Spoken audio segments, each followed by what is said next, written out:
So welcome everybody to our last day conference, and I think is the seventh panel. I'm so happy to have you here, and I hope you enjoy this moment as I do. Really, thank you very much for being here. And without further prologues, I would get started immediately if you agree. Each of you will have a time of approximately 40 minutes, and so you can choose. You can use all 40 minutes, or if you talk half an hour or 30 minutes, you will have something like 10 or 15 minutes for question and answers. So choose the way that you consider the best for you, and I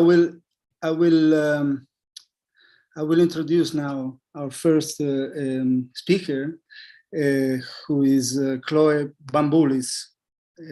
Hi, Chloe. And Chloe is currently a second-year PhD philosophy student at Birmingham University. Whilst working as a cognitive behavioral therapist, she completed an undergraduate degree in philosophy and a postgraduate degree in bioethics at the University of Crete. She completed a second undergraduate degree in psychology and a postgraduate degree in abnormal and clinical psychology at Swansea University.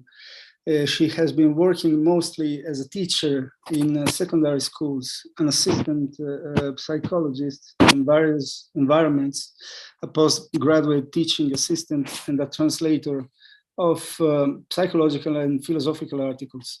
Her academic interests include ethical philosophy and psychology. So really welcome, Chloe. It's a great pleasure, and I'm very, very curious to hear your talk. And let me ask you: are you working with Lisa Bortolotti at Birmingham? Wow, I'm so deeply interested in her works on irrational beliefs, epistemic innocence. That must be an exciting environment for you. I'm so happy to. Okay, the floor is yours, as you say. Thank you. No, it definitely is. Thank you for inviting me. This is an amazing opportunity for me. I just want to see, I can share my screen, right? It's not, yep, okay, yeah. I'm just going to share it. If anyone wants the slides or my paper, it's in the chat.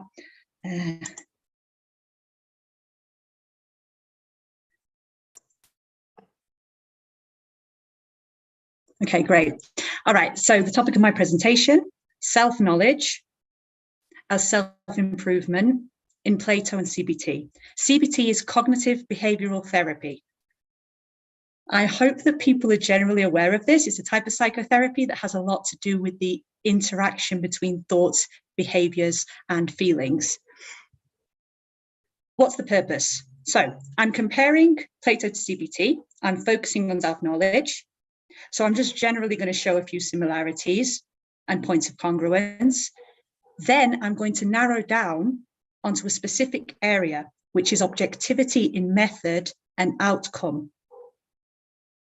I narrow down to this because these are 2 points where people think that they are completely different, and I want to show that they're not so different after all.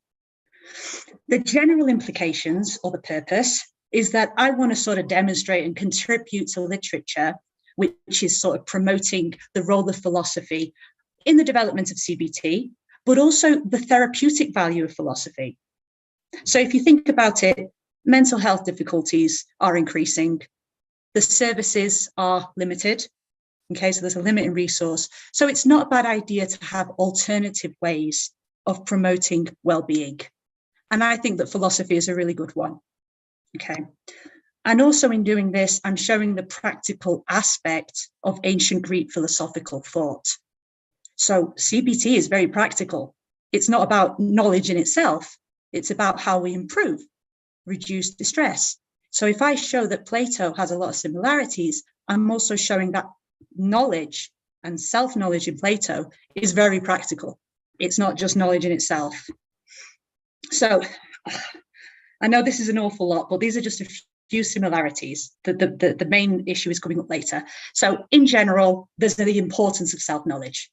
Self-knowledge is highly important in both Plato and CBT. So in Laches, you have Socrates who says, implies basically that whatever the dialogues are about, they're ultimately always about self-knowledge. In the Apology, you have Socrates saying that the unexamined life is not worth living. So again, emphasizing that we need to examine ourselves and our lives. Delphic inscription, and of the Safton that everybody knows, so knowing yourself. And in Ambery, he considers it to be the intersection or the element that joins all of Plato's work, self-knowledge. All of these things demonstrate that it makes life more meaningful, okay? But it's specifically, in general, in Plato, knowledge is supposed to lead to a good life. So you need to be more aware. Whereas self-forgetfulness and forgetfulness in general leads to ignorance or a bad life. I'm going to talk a little bit about self-constitution, even though it might be a little bit confusing, but in general, you have the soul, okay? And what is constitutive of the soul is our relationship to the forms or the good in Plato. So the more our thoughts and actions approach the forms, so the more virtuous we are in our actions and thoughts, the more we sort of constitute or improve our souls. But when we forget the importance of the forms and the virtues, we tend to give significance to other things. So like things that we consider important in daily life, which are not really important. So for example, wealth, or I don't know, our jobs, or I don't know, our friends or whatever. So when we do that, we forget what's important. We forget that actually it's the virtues that are important, right? And therefore we kind of destroy our soul in a sense, or at least we don't improve it. So that in that way, he's showing that by having self-knowledge, by improving our self-knowledge, we kind of remind ourselves of what is really important. And therefore we approach the virtues and the forms, and therefore we improve our souls. So it's really important for a meaningful life to not forget this. Also, think about intellectual progress. When we have self-knowledge, we also know our limitations, and that directly makes us want to improve. And it also makes us improve epistemically because we're aware of our limitations, knowing what we don't know and how we need to improve. And if you think about it, if philosophy is all about intellectual progress, then it's kind of like saying that self-knowledge is the first step, if not all, of philosophical inquiry, right? Knowing our limitations. And also, yeah, it requires knowledge of the good. So if I know myself, then I know my limitations. I know the good parts and bad parts of myself. But to do that, I need to be comparing myself to something which I consider good. So self-knowledge also entails knowledge of what is good. All of these reasons, it's really important, right? It does result in better relationships, because the more we understand about ourselves, the more we understand about other people. And in terms of Socrates, just to remind you, it wasn't just about knowledge. It wasn't enough for Socrates that he knows what something is, or that he is able to show you your limitations in terms of wisdom. Socrates wanted to improve you. So that's why he kept aggravating people, which may have not been very beneficial for him, and it wasn't necessary for him. He could just sort of make a realization and say, okay, bye. But instead he insists, no, I want to change your mind because I want you to improve. I want to tend for your soul. So self-knowledge also is practical, and it entails, or it has within it, an empathic response to others. Finally, it's a lifelong process. You can't just know yourself. You're constantly changing. So you're constantly reconstructing yourself, and it just goes on forever. All of these points are the same in CBT, okay? I'm not going to go any further because I won't have time for the rest. But these are just keep these in mind. So there's lots of similarities about self-knowledge in Plato and CBT. However, some do claim that it's got nothing to do with CBT. So Platonic self-knowledge has nothing to do with it. I'm going to show one such statement. Now, this is important Because if self-knowledge in Plato has nothing to do with self-knowledge in CBT, then this is quite a difference. And this might imply that, philosophy isn't as practical as CBT, and maybe it can't really help you mental health-wise, or at least it contributes to that argument. So I want to discard this opinion, or at least weaken it. In general, in Roe, self-examination is about finding the truth about yourself. How do you do that? You discard false belief and you establish true ones about yourself. The method is the Socratic elenkos. So you have a thesis and you examine it by questioning. This thesis is doubted, so it's put into question when, during this questioning, a negation is reached. So if I say I'm useless and then I find out that I did something useful, I might start to think, oh, wait a minute, am I useless? Similar to CBT. Now, he thinks that in this context, so in the context of it being purely about beliefs, if there is any sort of therapy, it's going to be an intellectual therapy. So if the good of the soul is knowledge, it's all about knowledge, basically. So this intellectual therapy is run by a friendly, beneficent, but finally research-obsessed tutor. So all this research-obsessed tutor cares about is finding out what the truth is. And he says that is not what the psychiatrist does or the psychotherapist. And anyone who's tempted to assimilate them does not understand Plato. So this is what he says. Research-obsessed tutor in Plato. It's all about the truth. It's all about knowledge. Nothing to do with the psychotherapy. I think he's a bit hasty, though. I think he rushes into that. His main points are in terms of objectivity and method. I'll explain that now. And objectivity and end goal. So his basic argument is Plato is objective when it comes to method and outcome, and psychotherapy is not. Why I believe that he thinks this? Because when he's describing what psychotherapy is, he makes this comment. So he says that self-knowledge in Socrates and Plato is nothing individual in the sense of anything personal. The subject is not Socrates, it's not the person with all his, and this bit's important, peculiarities, his history, his traumas, his genetic inheritance. Instead, it's a set of ideas and a program that should be taken up by everyone, because this will enable them to live better lives.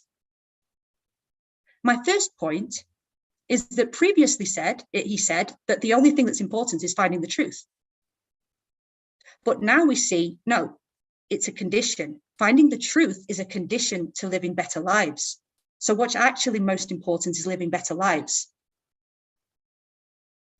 Also, my argument is going to be now that the subject of the process of self-knowledge is not just a person's peculiarities, histories, and traumas. Okay, that might be the case in psychoanalysis or in psychodynamic type approaches or humanistic approaches, in other approaches.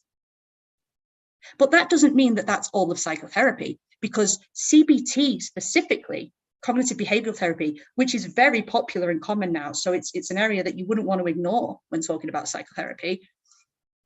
Objective truth is important, and the method is objective too. A lot more objective than Roe seems to imply when he talks about the subject being personal. So it's not subjective in terms of the object of inquiry. We are looking at the truth of one's belief, not whether one believes them truly or whether one is justified in believing them. We want to find out whether they're true. And the way we do that is through a process called collaborative empiricism, which is much more like an academic tutorial than Roe thinks. We focus on evidence, empirical evidence, and on rational deliberation to find out whether a person's beliefs are true. We're not just seeing whether a person should believe them or not, whether he has reason to. So they're not idiosyncratic. They're not based on a person's history, traumas, genetic inheritance, like Roe implies. Quick example from Judith Beck. So there's a person who thinks he's incompetent. And what does she make him do? The home task is he needs to write down and take pictures of things that he does in the week. Simple things like paying the bills or helping somebody out, fixing his fence. That's empirical data. That's not just someone expressing themselves. Even if someone agrees with me that, yes, CBT uses empirical data and reason to identify truths, someone might also believe, though, that in terms of the end goal, Plato's still more objective, right? Because the end goal is to reach the forms and the good, which are out there. They're completely objective. So surely, in terms of end goal, I'm going to just have to accept Rowe's argument. But no, I don't. So Rowe assumes that in psychotherapy, the goal is also individual. I'm going to argue that they both have a subjective element and an objective element, right? And the reason I think that certain elements are objective in CBT is because their truth is independent of one believing them to be so. So we're thinking in terms of outcome. So what I'm going to argue is what well-being is a term that's, or a notion that's objective. It's not subjective. If I think that well-being is taking drugs, taking heroin because it makes me feel good, that's subjective. But no, I'm going to say that it's objective. And I'm using the term objective by meaning that its truth is independent of one believing it to be true, or anyone believing it to be true. So even if nobody believes it to be true, it's still true.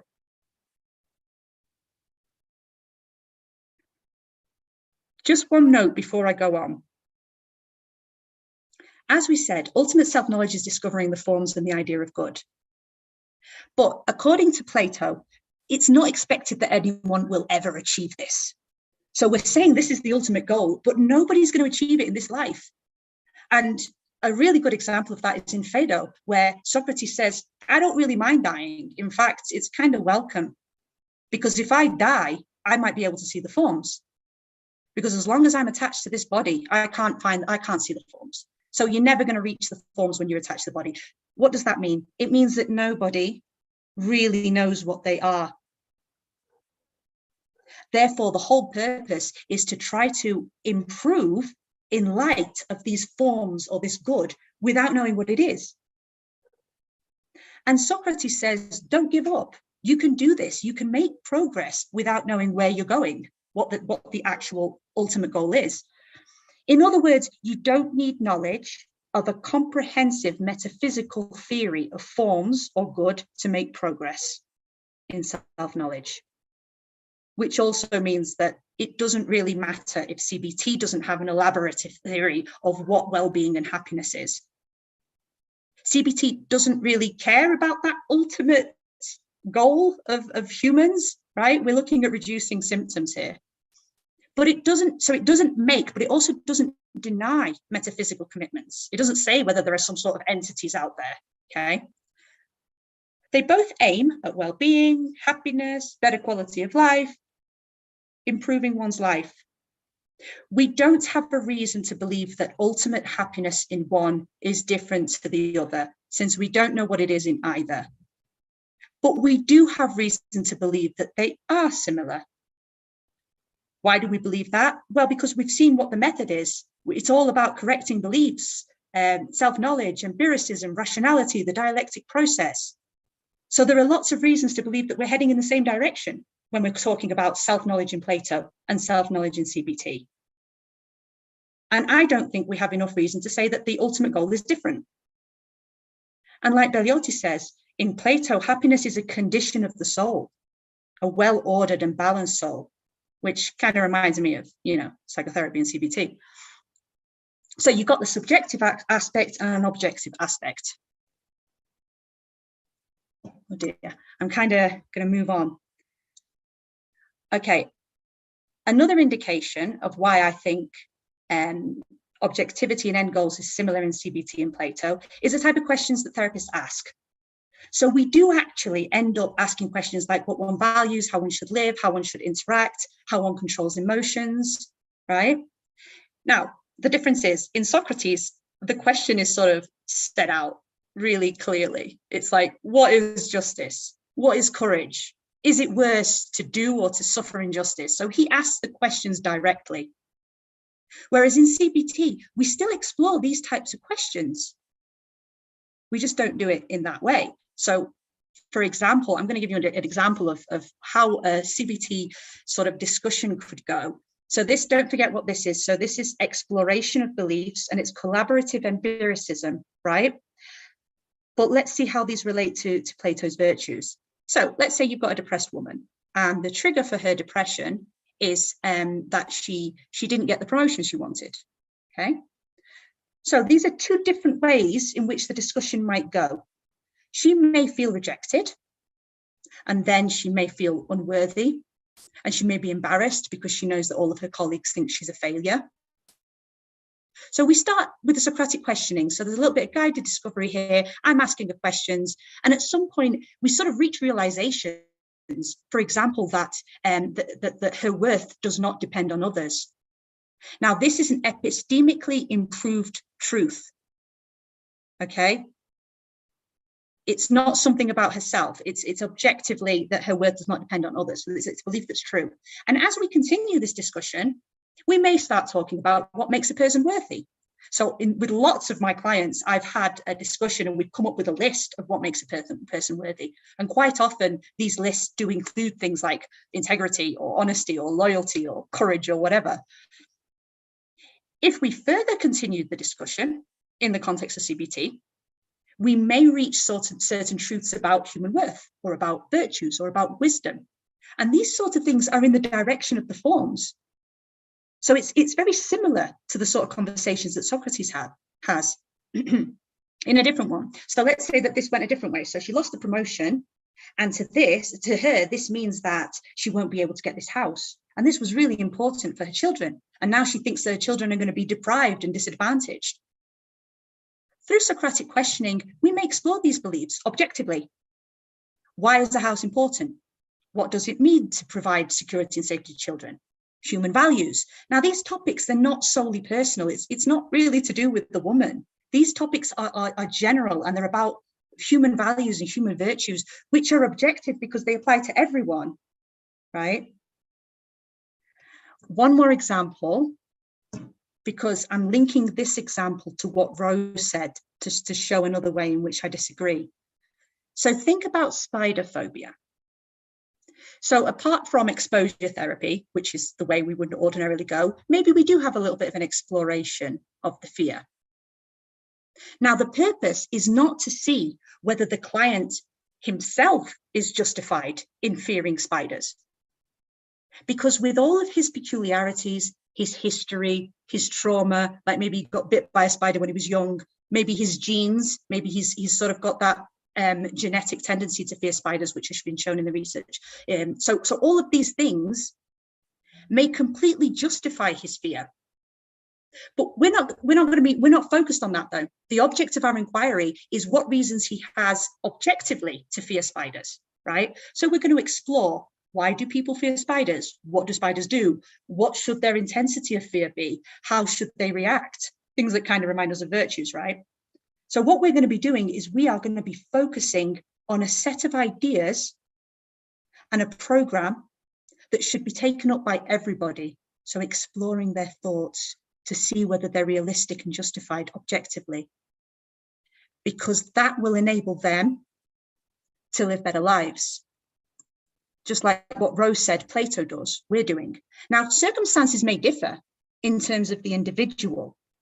If someone lives in a village in Australia and lots of people have died by spider bites, it makes sense objectively that he should fear spiders and he should be very careful of spiders. But if he's living in London in a flat, maybe his fear is not so objectively justified. The idea is that the superseding notions of courage, being sensible in the face of risk, having self-control. So these are like forms, yeah? They're kind of like structures or forms or formulas or virtues, as you would find them in Plato. And these are common to all, like formulas of being courageous. So what I've said so far, I think that in terms of method and end goals, self-knowledge in Plato is a lot more similar to self-knowledge in CBT than Rowe thought. And now I'm going to make my final point. What is the relationship? Most people might think, okay, so self-knowledge in CBT is the modern version of self-knowledge in Plato. Yeah, okay, I can go with that. but there is a different way of thinking about it too. I think of it as like a spectrum. So let's say here is the good, here's the good, and then you've got the furthest point away from the good, and then everyone is somewhere on the spectrum, right? So, and when I say the good, you know, we're talking about the forms and virtue and all that. So people can be in different positions in relation to these. And I think that maybe CBT, or the people engaging in CBT, not all of them, but most of them, are kind of on a lower stage of the spectrum. And one could say that CBT is even preparatory for philosophical investigation, right? So you do CBT, you gain kind of some sort of skills, and then you're ready for Platonic type dialogues. Some of the reasons that I think this, right? And it's not for everyone, it's just it's a general profile. One thing that's promoted in CBT is flexibility in thinking. One cannot learn what one thinks one knows. When clients come to CBT, quite often they're very fixated on their ways of thinking, and they're very convinced by their beliefs, which sometimes are inaccurate, right? So we open up their thinking styles, we open them up to alternatives. And that's really important to engage in philosophical investigation with Plato. Also, regulating the emotions. So as I'm going to demonstrate in a minute, regulating the emotions is quite important in Plato to be able to engage in the dialogues. And that's another thing that CBT does. And then, okay, yeah, introduction to the dialectic process in general by collaborative empiricism, what I spoke about before, and also being able to continue to do this. So CBT is all about teaching techniques which are related to this sort of philosophical inquiry so that they can continue to independently, all right?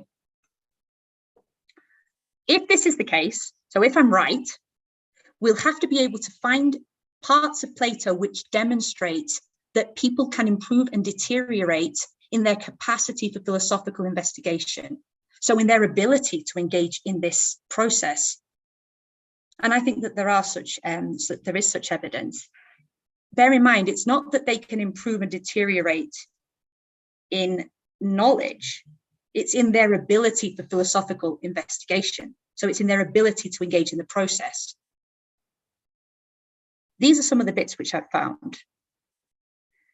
So a human must be able to understand speech in terms of general forms, proceeding to put perceptions together. So this is sort of showing that they need to have sort of intellectual type skills or epistemic type skills, right? That's one thing, which includes being open to alternative thinking. In Timaeus, he says that the soul is initially without intelligence because of the influence of emotions. So we need to be able to regulate the emotions, and then we will become better. We will become more intelligent and therefore more able to engage in a process of philosophical inquiry. In Theaetetus, which is linked to the daemonion that we know about in Socrates, the little voice that told Socrates who to associate with, we see that some people are completely unable to engage, and therefore Socrates doesn't associate with them. Some people are able to engage a little bit, but then they fall back as soon as they stop associating with Socrates.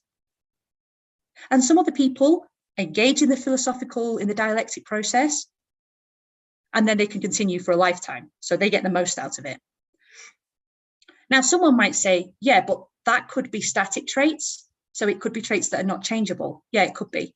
But we do also see that in Alcibiades initially is unable to engage, but then as he matures and he opens his mind up a little bit and he's no longer this arrogant person that thinks he's always right, he's more able to engage in the process. So we see that at least in some cases, it is changeable.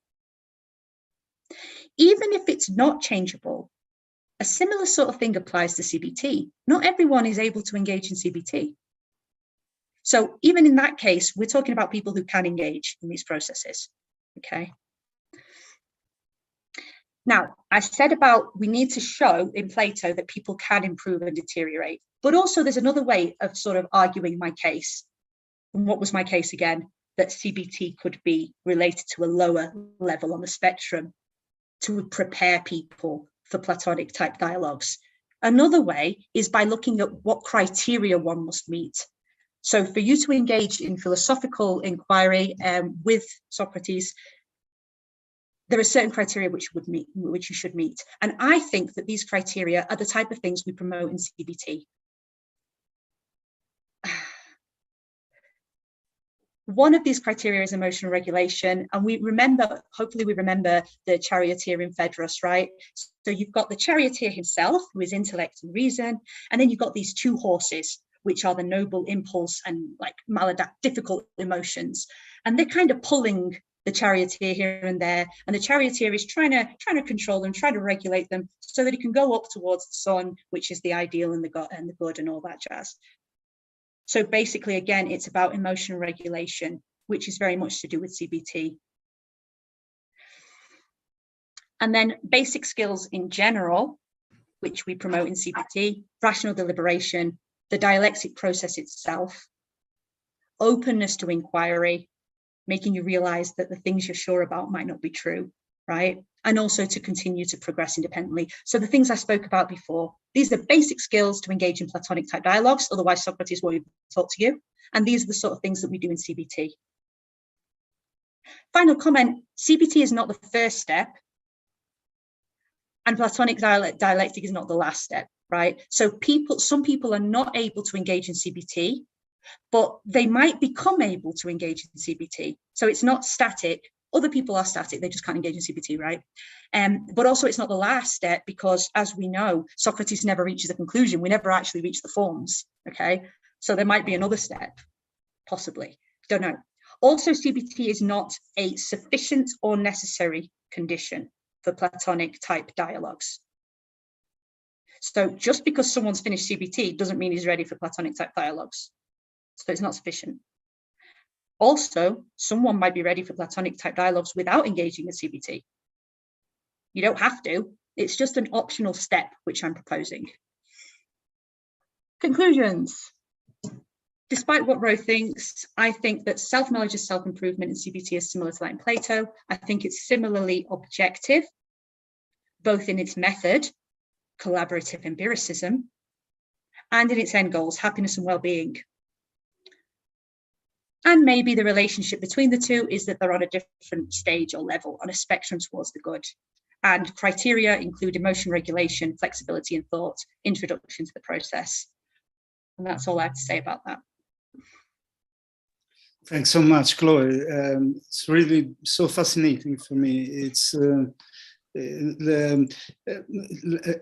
I agree in general, and also on many specific points with you and your approach. Really, knowing ourselves is not only about knowledge. You are right. At least if we think of knowledge in strictly epistemological terms, justifications and so on. And Socrates wants to improve soul's psyche. There are plenty of textual passages that support that. Not only in Plato, as you know,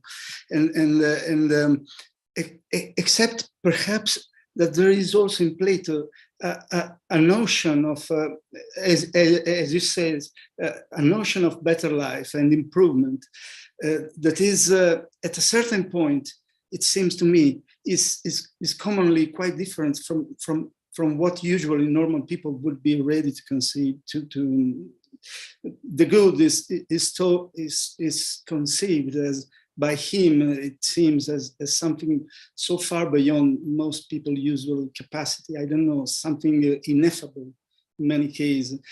So we are going so far, perhaps, at a certain point from what would be normally accepted. But as you say, but perhaps we could interpret it differently. I don't really know. This is something that is occurring to me. Just one suggestion, if you allow me. Do you know the works of Laura Candiotto on the emotions in Plato? No, I think that, you should read them. They are beautiful and very interesting. If you want, I can send you I don't know if you were here in the first day. I will send you the recording of her talk, and you can check if there is something that may be of some interest to you. I think you will find a lot of important suggestions for your work. And then I would like to ask something. Two short things. Could you say something more about Elenkos and its function? How would you sorry, say that again? About what?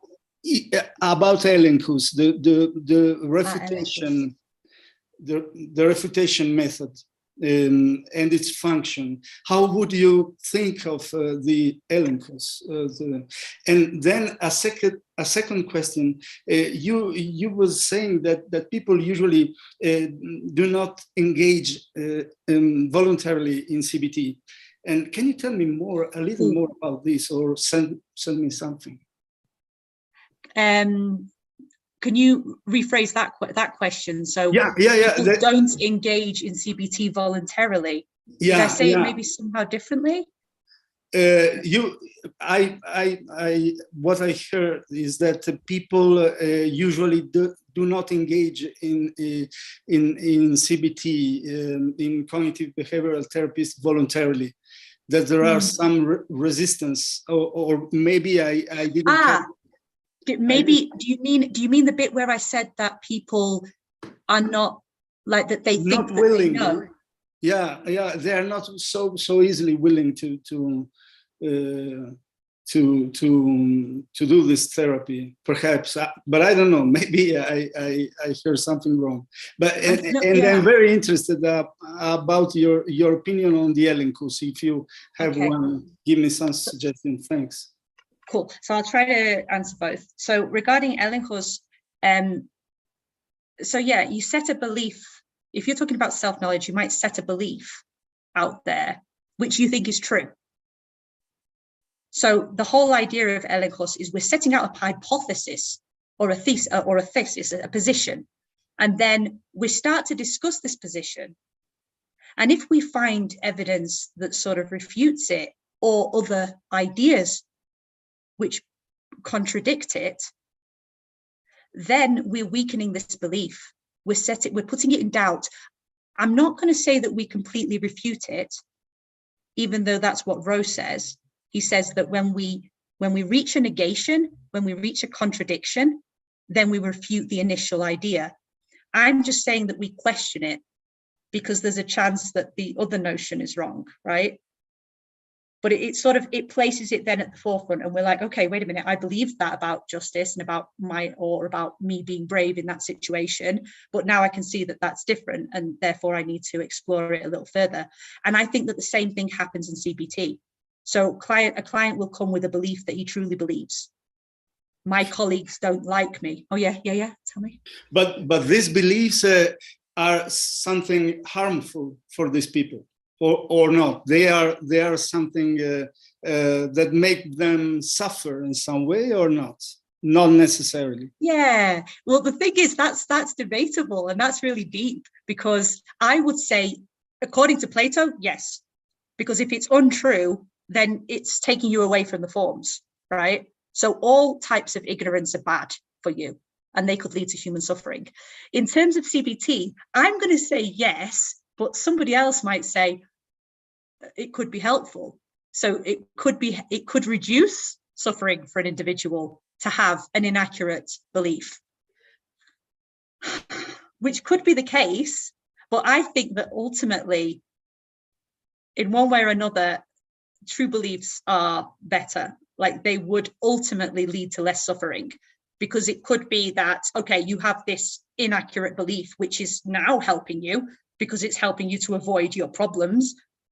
But at the end of the day, avoidance isn't supposed to be good. So in CBT, we recommend resolving, don't we? In which case, I think that ultimately it would always be better to have true, accurate beliefs than inaccurate ones. But that's really debatable. And I'm sure that somebody might convince me of otherwise. That's just my thought now.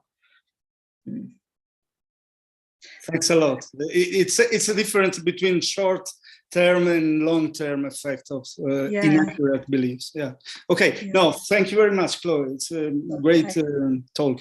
Thanks a lot. If we have time, I'll answer the other one, but I don't think we will. Oh no, we haven't. No. Sorry. Yeah, of course. The second one. Sorry. I forgot about this. But I don't even know whether I know what the question is, so I'm not sure. We're not okay for time, are we? I can send you an email and keep talking by email if you agree. Yeah, definitely. Okay. Thanks a lot. Jorge Antonio, please go ahead. Thank you. I'll try to keep it short. That was such an interesting presentation, Chloe. Thank you so much. I found really interesting any alternative exploration or examination of the, let's say, philosophical basis of CBT. And I say alternative because it's kind of clear that in origin, philosophically speaking, CBT is a product of Stoicism, right? We have many interesting books on this topic. Donald Robertson's book, Stoic Philosophy as Rational in Cognitive Psychotherapy.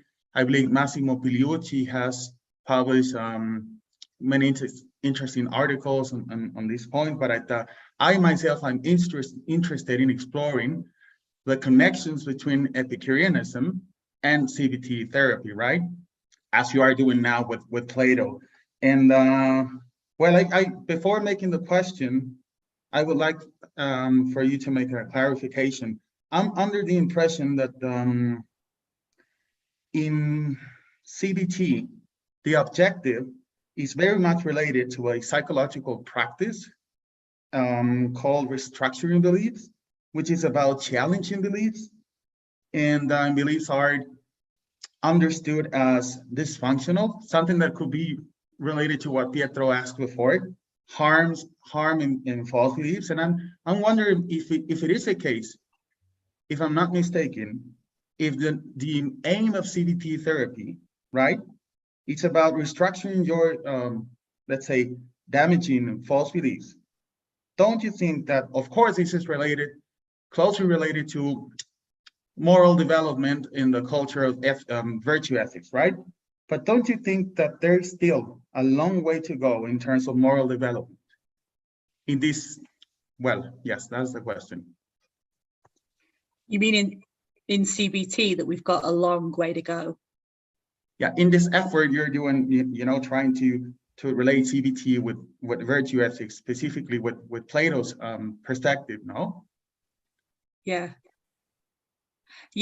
maybe. I mean, I think that's also linked to my idea that CBT is on a much lower level of the spectrum. So people that are engaging in CBT, they're nowhere near thinking about virtues, but neither is anybody else, really. We're all kind of bad in that area. So yeah, I agree with you. It's far away.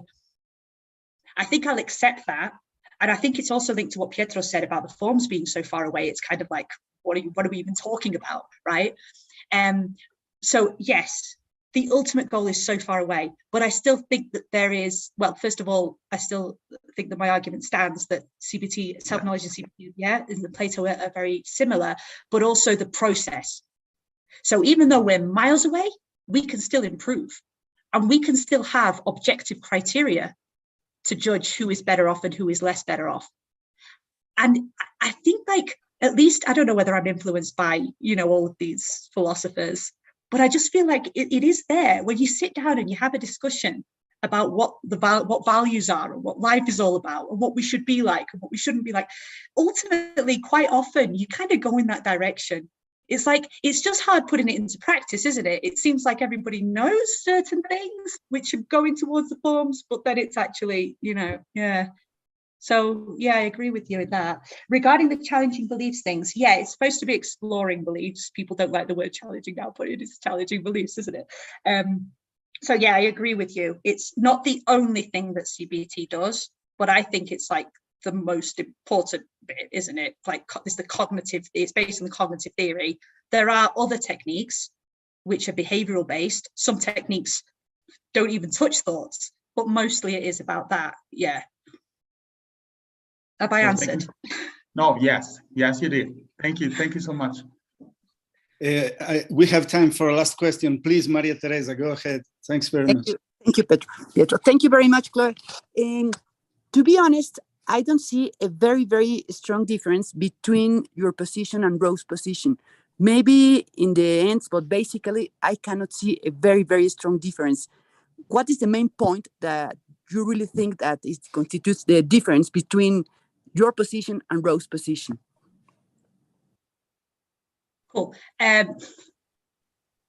Okay, so when Rose says that he thinks that they're completely different, so he thinks that self-knowledge in Plato is completely different to CBT, his main point is regarding the process itself.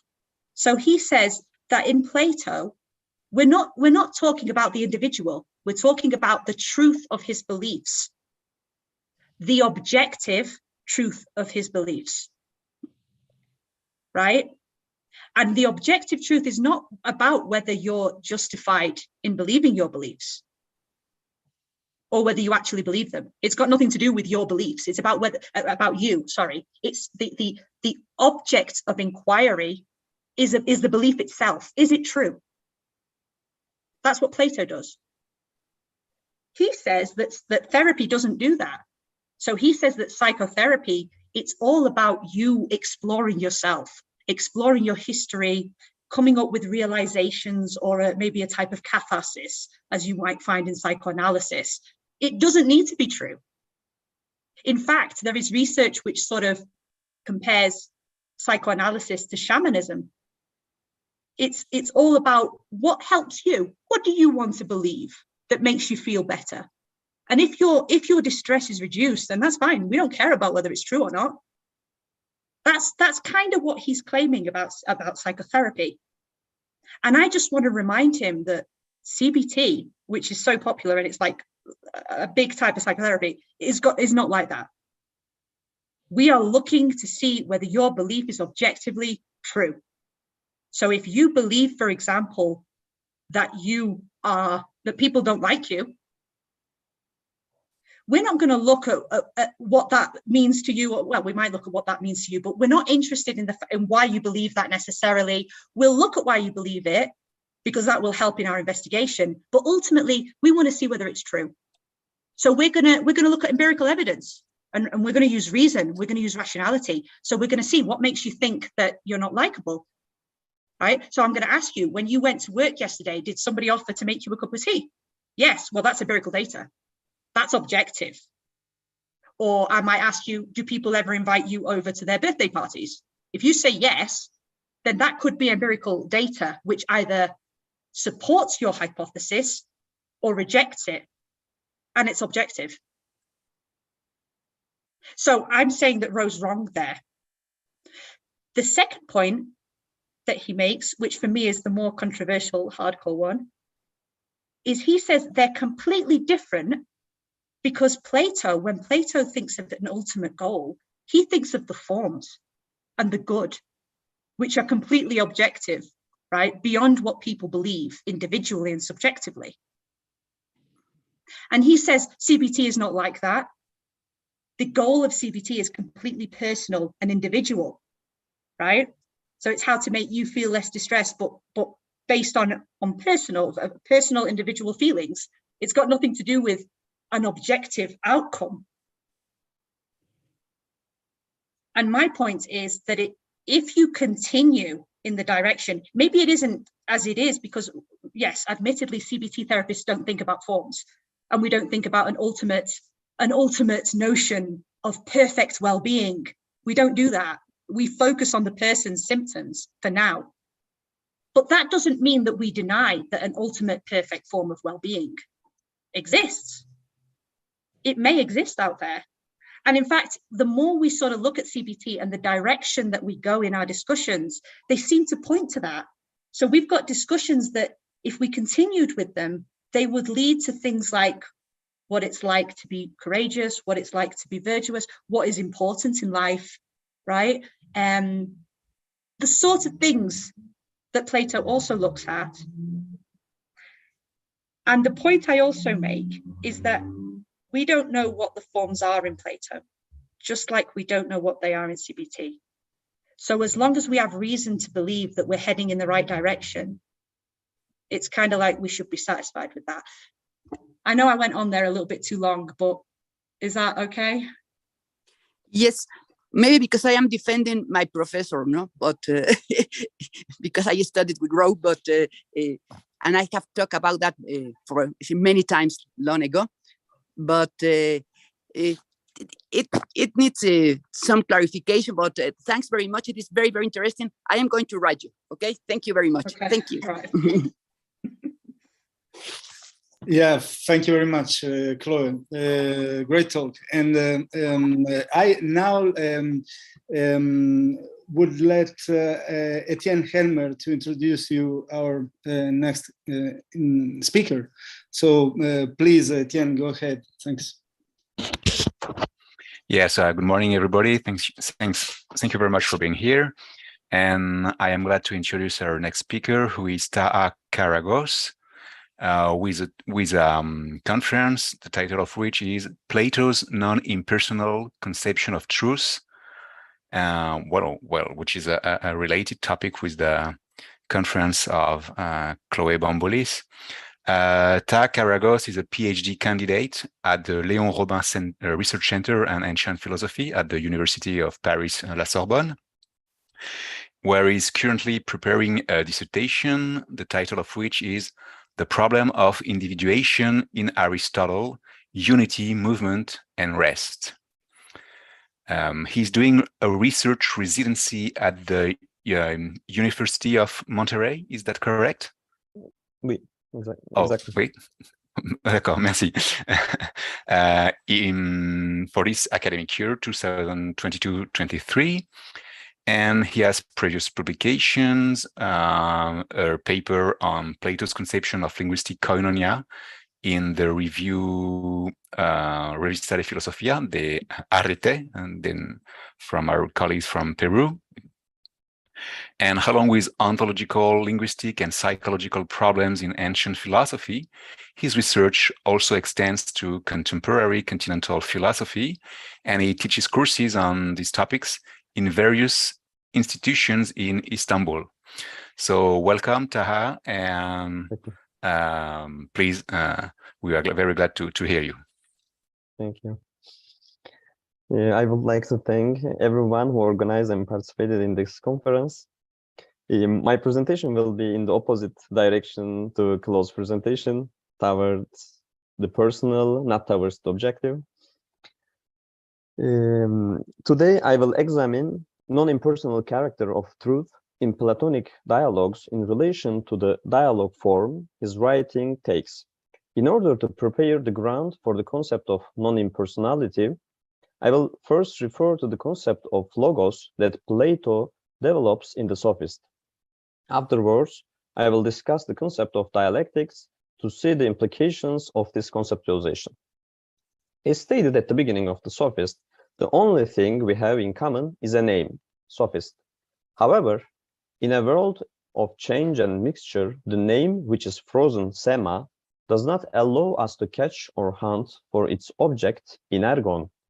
In this respect, in 218c, the stranger sets the goal of catching ergon with logos. I cite, but now you and I must investigate in common, beginning first, as it seems to me, with the Sophist, and must search out and make plain by logos what he is.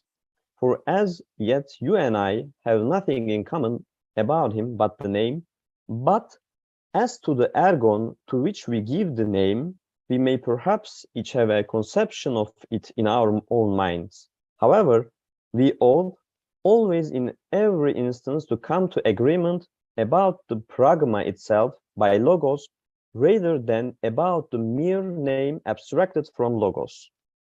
In this respect, names can only show their pragmata when they are unfolded as logos capable of activity. Because logos is composed of the interweaving of onoma and rema, it always involves activity as opposed to the stillness of a name.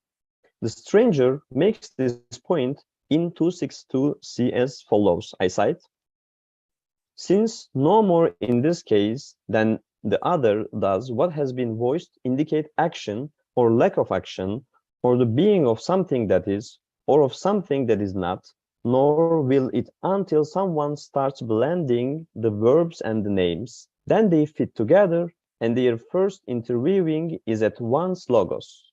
In this respect, onomata and remata have no meaning on their own in isolation from logos. To make it clear, we can use Aristotle's counterexample. According to him, logos gains its meaning from the combination of the smaller meaningful building blocks of language, names. For example, according to Aristotle, the definitory logos, orismos, is formed by the mere combination of two nouns without a rema. In fact, according to Aristotelian correspondence theory of truth, names corresponding to beings, thus there is no need for copula to synthesize the unity of definitions, since definitions gain their unity from the entities to which they correspond. However, Plato describes logos as an interweaving of onoma and rema in order to capture the world in ergon. In this respect, the smallest building blocks of language are not onomata but logoi, because when each onomata is unfolded, we encounter a logos. In this respect, the world is not reduced to relations between fixed frozen units. On the contrary, within the synthetic structure of the world, units become individualized as active synthesis. The dialogue explores the logos of the sophist family genus, which carries out all its activity within logos network. Thus, by investigating the possibility of logos and what it is, a logos-oriented ontology is attempted. The basic postulate is that ontology should not contradict the reality of the logos through which it is expressed. In this respect, any ontology that is transmitted through the logos but contradicts its reality is rejected. Spanning from the Parmenidean hypothesis of the absolute unity of being as a rejection of multiplicity that reduces names to still sema, all the way to the idea of multiplicity as a mixture of everything, in which no element retains its own identity. All these ontologies contradict themselves in terms of their content and form. Even the orthodox reading of Plato, the doctrine of Eide, as always remaining unchanged and separate, is rejected in the Sophists because it does not fit this model of intermingling. I cite, for those who reduce the things that are to forms, Eide, that remain forever exactly as they are. According to this approach, Eide are not units that exist separately in isolation from each other. Each eidos gains its nature through the individuality it acquires within the synthetic structure of logos. In this respect, their existence is surrounded by logos that unites and distinguishes them from other eide. Finally, the stranger explains where separating everything from everything else will lead us as follows. I cite, yes, my friend, for certainly trying to separate of everything from everything not only strikes the wrong note in other respects, but above all is the mark of a completely uncultivated and unphilosophical person. If one separates each thing off from everything, that completely and utterly obliterates any logos, since it is the interweaving of forms that gives us the possibility of talking to each other in the first place. This passage states that we would be both amusikos and aphilosophos, and would work against harmony if we had not had the connection of logos, which connects things in a synthetic relationship and captures them as one in such relationship. He states that he will lose the title of musikos, which signifies the activities that make humans human, and that without logos, man would leave his humanity and would not be able to catch the harmony of Topan. Thus, he will not be able to capture individual things and the relations between them, which basically means that there will be no knowledge. As a result, we can say that the genus eidos from which Topan is formed emerge through the logos, itself depicted as a genus in 260a, synthetically assembling and decomposing this gene. Therefore, according to this ontology, one cannot say of anything that is abstracted from or precedes the logos. We have shown that for Plato, one cannot deny or neglect the ontological aspect of logos in its relation to gene, eide, nor the logos itself through which ontology is transmitted, since logos, dialogue, constitutes the most fundamental structure of human life. Plato not only defends this idea in terms of the content of his dialogues, but also realizes it through the form of the text. Rather than producing poetry or prose, Plato writes dialogues. For him, there is no aletheia that is not surrounded by language, thus not intermingled with dialogues, nor onomata not interwoven by logoi, and logoi not interwoven by dialogues. In other words, in the Platonic approach, we can say that the truth of human nature is dialogue with someone else or with oneself as someone else.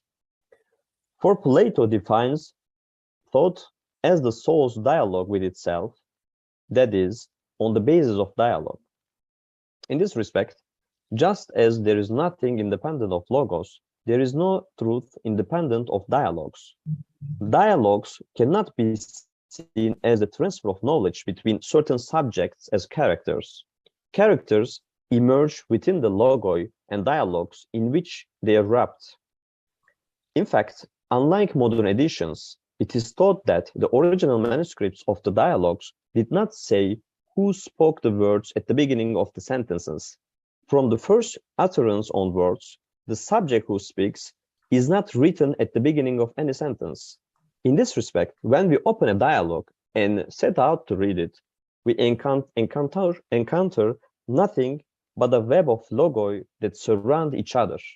Thus, we see that the character of Socrates is the condensation of a certain logos network, and that the stranger is the condensation of another logos network. However, their logoi cross and exchange with each other in their encounters.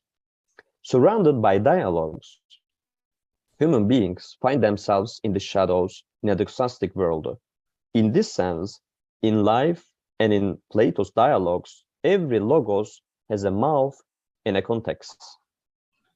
No logos can be understood in isolation from its dialogical context. After the concept of dialogue, we will discuss the concept of Platonic dialectic by considering the results of our first examination of the logos-based dialogue approach.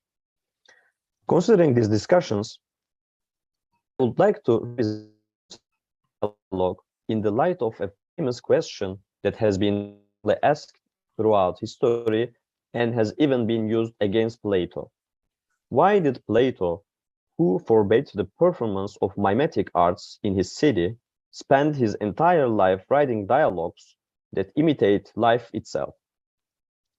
To show that the aporia in the question is an erroneous one, we must first say that Plato is not opposed to mimetic arts in themselves. This would be as erroneous as saying that Plato disapproves of doxa as doxa, which instead he grants as a legitimate level of gnosis. Plato is not against the existence of doxa, which is a fundamental element of life, but against its unjustified substitution to truth. Likewise, he is opposed to the mimetic representing of the real as replacing the real. Otherwise, he absolutely does not disapprove of the existence of mimetic art. In fact, according to him, the existence of mimesis is justified on the basis of the possibility of falsity in the logos. In this respect, we can say that Plato positions all kinds of writing as already having a mimetic nature. Thus, in accordance with the nature of the concept of writing, he clearly constructed the writing model as mimetic. In Phaedrus 275a, Plato condemns writing, graphe, as foreign signs of the outside. What makes writing different from a dialogue? It is the disappearance of the mouth from which the logos emerges. Through writing, the logos is detached from its natural and original context and becomes a truth suspended in the void. Logoi, which would normally be attached to characters, personas, suddenly become impersonally representative of truth. In this respect, writing strengthens doxa-based thinking due to its impersonal character that is independent from the author, since it assumes that truth has a non-human character isolated from one's personal life. The pre-Platonic tradition of poetry, which carries an impersonal truth, and the tradition of treatise discussing the truth using impersonal statements, which perhaps reached its highest level with Aristotle, continues in today's scientific texts. In this paradigm, truth is not related to one's personal life. On the contrary, the impersonal nature of statements is the basic condition of scientific accuracy. Considering one, the ontological aspect of logos in relation to gene eide, two, the fact that logos and dialogue play the most fundamental role for Platonic ontology, and three, the dialogic form, we infer that Plato holds that truth cannot be represented in an impersonal way in isolation from personas. In this respect, the choice of dialogue can neither be reduced to a work written for pedagogical purposes, nor the issues of author and authority. The choice of dialogue is directly intertwined with the ontological choices we have already examined and Plato's attitude toward truth. Truth cannot be abstracted from life, from personas. In this respect, we understand Plato's concept of truth as non-impersonal. In so doing, we are inspired by the method of double negation that he also uses in cases such as anamnesis. Thus, truth can never be understood by detaching it from the context of the dialogues of the personas. Sophia is revealed in Sophos, the false in Sophist. True, false, just, and unjust can only be seen from the perspective of personas. With this conceptualization, we aim to abandon the dichotomies of subjective-objective, aphoretic-dogmatic that cannot fully explain the Platonic paradigm. In this respect, Plato's dialogues do not advocate a subjective position as Protagoras does, nor do they aim to purely expose problems for problems' sake. On the other hand, they do not aim to reach impersonal statements independent of personas, nor do they aim at an impersonal and dogmatic, esoteric or exoteric doctrine, some part of which may or may not be found in the dialogues. Contrary to this approach, which think that truth can be represented in an impersonal statement, intuition or representation, in this approach, truth cannot be understood independently of the life experience of the person in the cave waiting to be set in motion by a dialogue with the other. Plato, as an author, imitates life itself by writing dialogues and creating personas.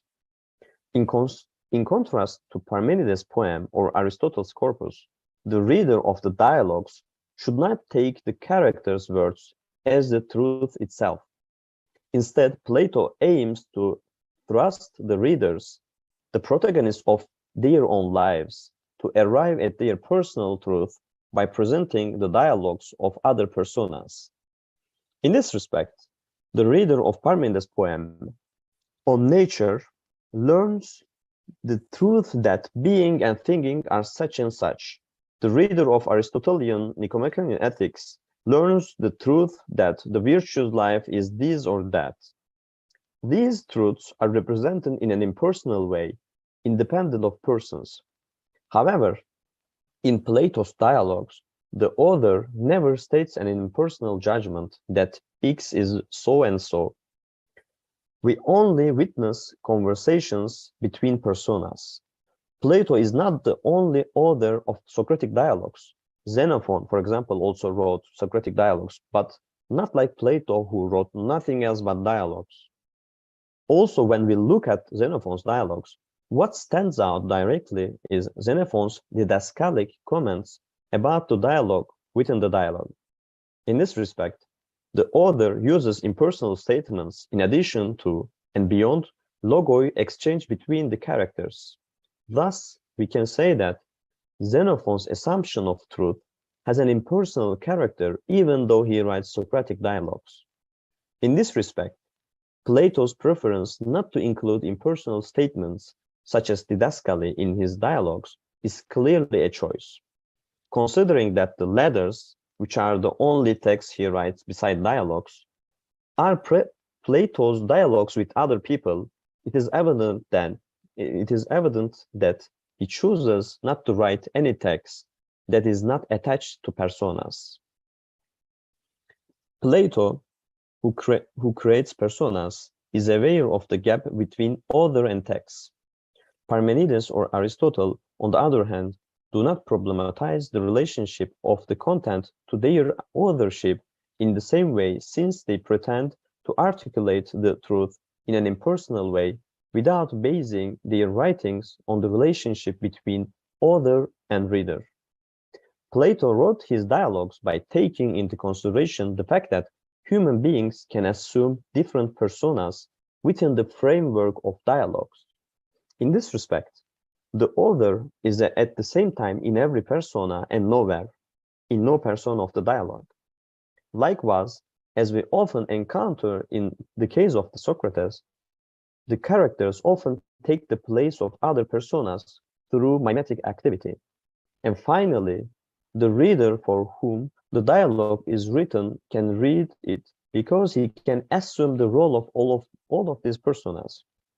Thus, throughout the dialogue, the author, the characters, and the reader advance together logos by logos. The whole process rests upon the non-impersonal character of truth.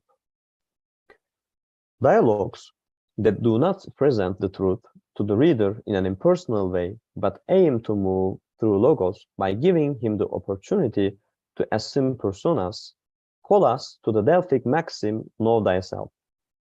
That is, to the personal. In Phaedrus 229e, Socrates places it in opposition to what he calls rustic knowledge, agroikosophia, namely the approach that aims to convey nature using an impersonal mind, which corresponds to the impersonal conceptualization of truth. In this sense, knowing yourself does not call for a solipsistic subjectivity. On the contrary, it is only possible to do so in dialogue with the other. As Socrates states, if he does not know his interlocutor, he has forgotten even himself. In order to locate this maxim searched throughout dialogues together with personas, we must finally resort to the concept of dialectics. In the Sophist, dialectics, the most basic science, is defined as the science of free people, which distinguishes the different and combines the identical as stated in 253c. We generally assume that we need the condition of certainty and necessity to define what something is and distinguish it from other things, that is, to develop a science. This process normally forces us to establish a deterministic structure which contradicts the qualification that Plato gives for this special science, free. In the Platonic approach, separating different from different and placing the same with the same liberates us instead of condemning us to determinism, because it allows us to follow the maxim, know thyself. As he says in Republic 6:511, the logos itself is liberated by the power of dialogue. Autos ho logos aptetai te tu dialegestai dynamei, from all doxastic hypotheses arising from the cave, and in its turn frees the speakers to take such doxastic hypotheses that have emerged in their lives, not as principles, but as hypotheses as they are, and leap from this hypothesis to the unhypothetical idea of the good. And since the idea of the good, accessed by the logos through dialogue, has not an impersonal character, according to Plato, wrong action can only result from ignorance, or else the good accessed in the experience of the persona will be open to the possibility of being realized or not realized as an impersonal representation or statement held in mind of a subject.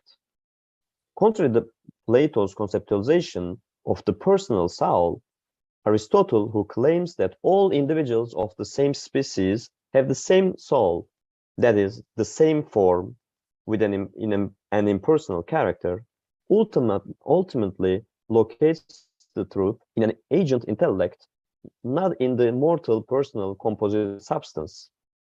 In this respect, he sustains with the conceptualization of akrasia that wrong action can also arise regardless of knowledge, since people may be indifferent to the knowledge that is impersonally held in them.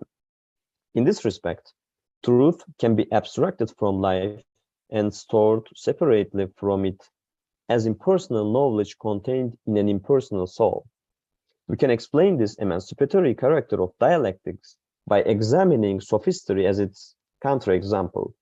The sophist aims to know everything through the arts of mimesis except himself, by obeying the opposite of the Delphic maxim that we could formulate as know non thyself. He instrumentalizes himself and becomes a slave of doxastic reproduction, since he aims to know and to be everything except himself. The stranger explains the art of sophistry in 267a. I cite, "So let's divide apparition-making fantastike into two again, by distinguishing some of it as coming about through the use of tools, organon, some where the very maker of the apparition provides himself as the organon. I think when someone uses his own body or voice to make your shape or voice appear much like his own, this aspect of fantastica is what we mostly tend to call imitation, mimesis. In this passage, it is determined that sophists reject their selfness, that is, their personality, with the art of imitation, which aims to instrumentalize himself and become everything that is not himself. On the contrary, dialectics, which is the art of the philosopher in opposition to sophists, aims to liberate the person from all kinds of non-self that separates the person from himself, and to turn the person towards himself, that is, towards the personal. Thus, dialectics, in its relationship with the non-impersonal character of truth, resides at the heart of maxim know thyself and of freedom. In this respect, as we have already noted, the paths taken throughout the dialogues are not located in an impersonal space, but in the souls of individuals, and the logoi, the paths taken, cannot be understood as truths in isolation from the whole dialogue and its context. Consequently, the concepts of logos, dialogue, and dialectics are explained in relation to each other and to the non-impersonal character of truth. After having made clear the centrality of logos in the ontology established in the sophists, it has been revealed that logos cannot be isolated from dialogues and thus from personal life. In this context, Plato's insistence on the dialogic form and his approach that truth can only be expressed non-impersonally in a way that is dependent on personas was put forward. Finally, the non-impersonal character of truth was tried to be explained in the context of science of dialectics, which is the search for the self, that is, the personal, through dialogue. Thank you. Thank you very much for your very interesting conference, which raises a lot of questions. So, and yes, fortunately, Chloe has a question for you, so that's great. I really like your presentation, and I think it's good for what I want to argue as well, but I want to hear more from you. So I like the idea of the forms and the idea of the good to be understood in this way. So in the way you present it, I don't like the idea, especially not the idea of them being actual entities, you know, with like some sort of physical substance that are out there that you see in the same way you would look at an object. Like, I really don't like that. So I think that some of my research, my future research, is going to be directed towards that. So looking at exactly what they are. And I like them in the way that you've spoken. So I like them to be some sort of notion that cannot be understood independently and impersonally, right? It's got to be within a dialogue or within human understanding, even if it is objective in terms of, you know, completely independent from individual thoughts. I just want you to give me a little bit more insight, because you've done all of this, you know, you have all of this knowledge around knowledge not being impersonal. So what do you think about the forms and the idea of the good based on this? What do you think they're like? Thank you for your question. Like, it's something that like I'm working on it, like particularly on it, especially my dissertation. At some point of metaphysics, Aristotle says that Plato talks about good itself, manhood itself, and everything. But the thing that he does, introducing the universals, according to Aristotle, in the shape of like he introduces the gods in the form of humans. Like he criticized him by saying that you think that the universals is their god, like Greek gods in the human shape. In what Aristotle thinks, there are universals, there are individuals, and we abstracted the universals from individuals. But Plato says that the ideas, they are individuals. They're not universals in the sense of Aristotelian universal. Then I think that I didn't discuss in my talk, but I think that ideas are too personal things, like the Greek gods, like Zeus. Zeus is something, he is a god, omnipotence and everything, but at the same time, he is he locates in the correspondence of a proper name, Zeus. And then I think that like we have some connections with these Platonic ideas through logos. Like for Aristotle, who accepts the correspondence theory of truth, he thinks that there are things, and we can check the true and false by looking at the things. But for Plato, it's not possible. Since we are in the cave, then we cannot pose any theory of correspondence theory. Then I think he thinks that the things can be together through logos. Then we can, if something can be together in a logos, it works. Like, for example, Socrates flies. We cannot say this. They cannot be together in a logos. Logos doesn't permit it. But Socrates sits down. It works. Then I think that Plato does not accept the distinction of proper names and generic names as Aristotle did it. Then I think that, yeah, like that's why logos connects everything, and dialogues which connect logoi connects everything to each other, and there is no distinction between ideas and sensible individual things in this sense as proper names and generic names. That's my idea, but like I'm working on it. It's a working process. Thank you, Taha, for your answer. We have a question by Pietro and then a question by John Proyas. Thank you very much, Taha. It was so interesting, your talk. I would like to, I very much agree with the centrality that you gave to the experience of knowledge. And I mean, logos is not impersonal knowledge, as you say, but perhaps I think that the forms are personally grasped, reached, but I still find hard to see them as only some personal stuff. I would rather put in terms of an encounter, matching between soul and intelligible objects. But I agree that logos cannot be detached by the perspective of persona, as you say, detached from the dialogos. My question would be very simple and short. Do you think that all those personae are speaking for Plato? Do you think that we should read Plato as that amazing theater, so to speak, or just some of those personae? I don't know. For instance, Plato's heroes, no, so to speak, are representing Plato in this case. This would be my question for you. Thank you very much. Thank you.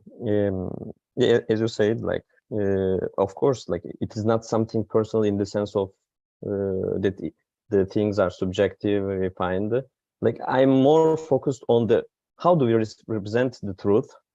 Like if you look at the text of Homer, or you can say like he thinks the gods did it, the people did it, something that he represents. How do we represent in the text the reality, the truth? That's my question. Then like I'm more focused on how do we represent in the text. But when you look at Plato's dialogues, you can just see the logoi, which emerged from the mouth.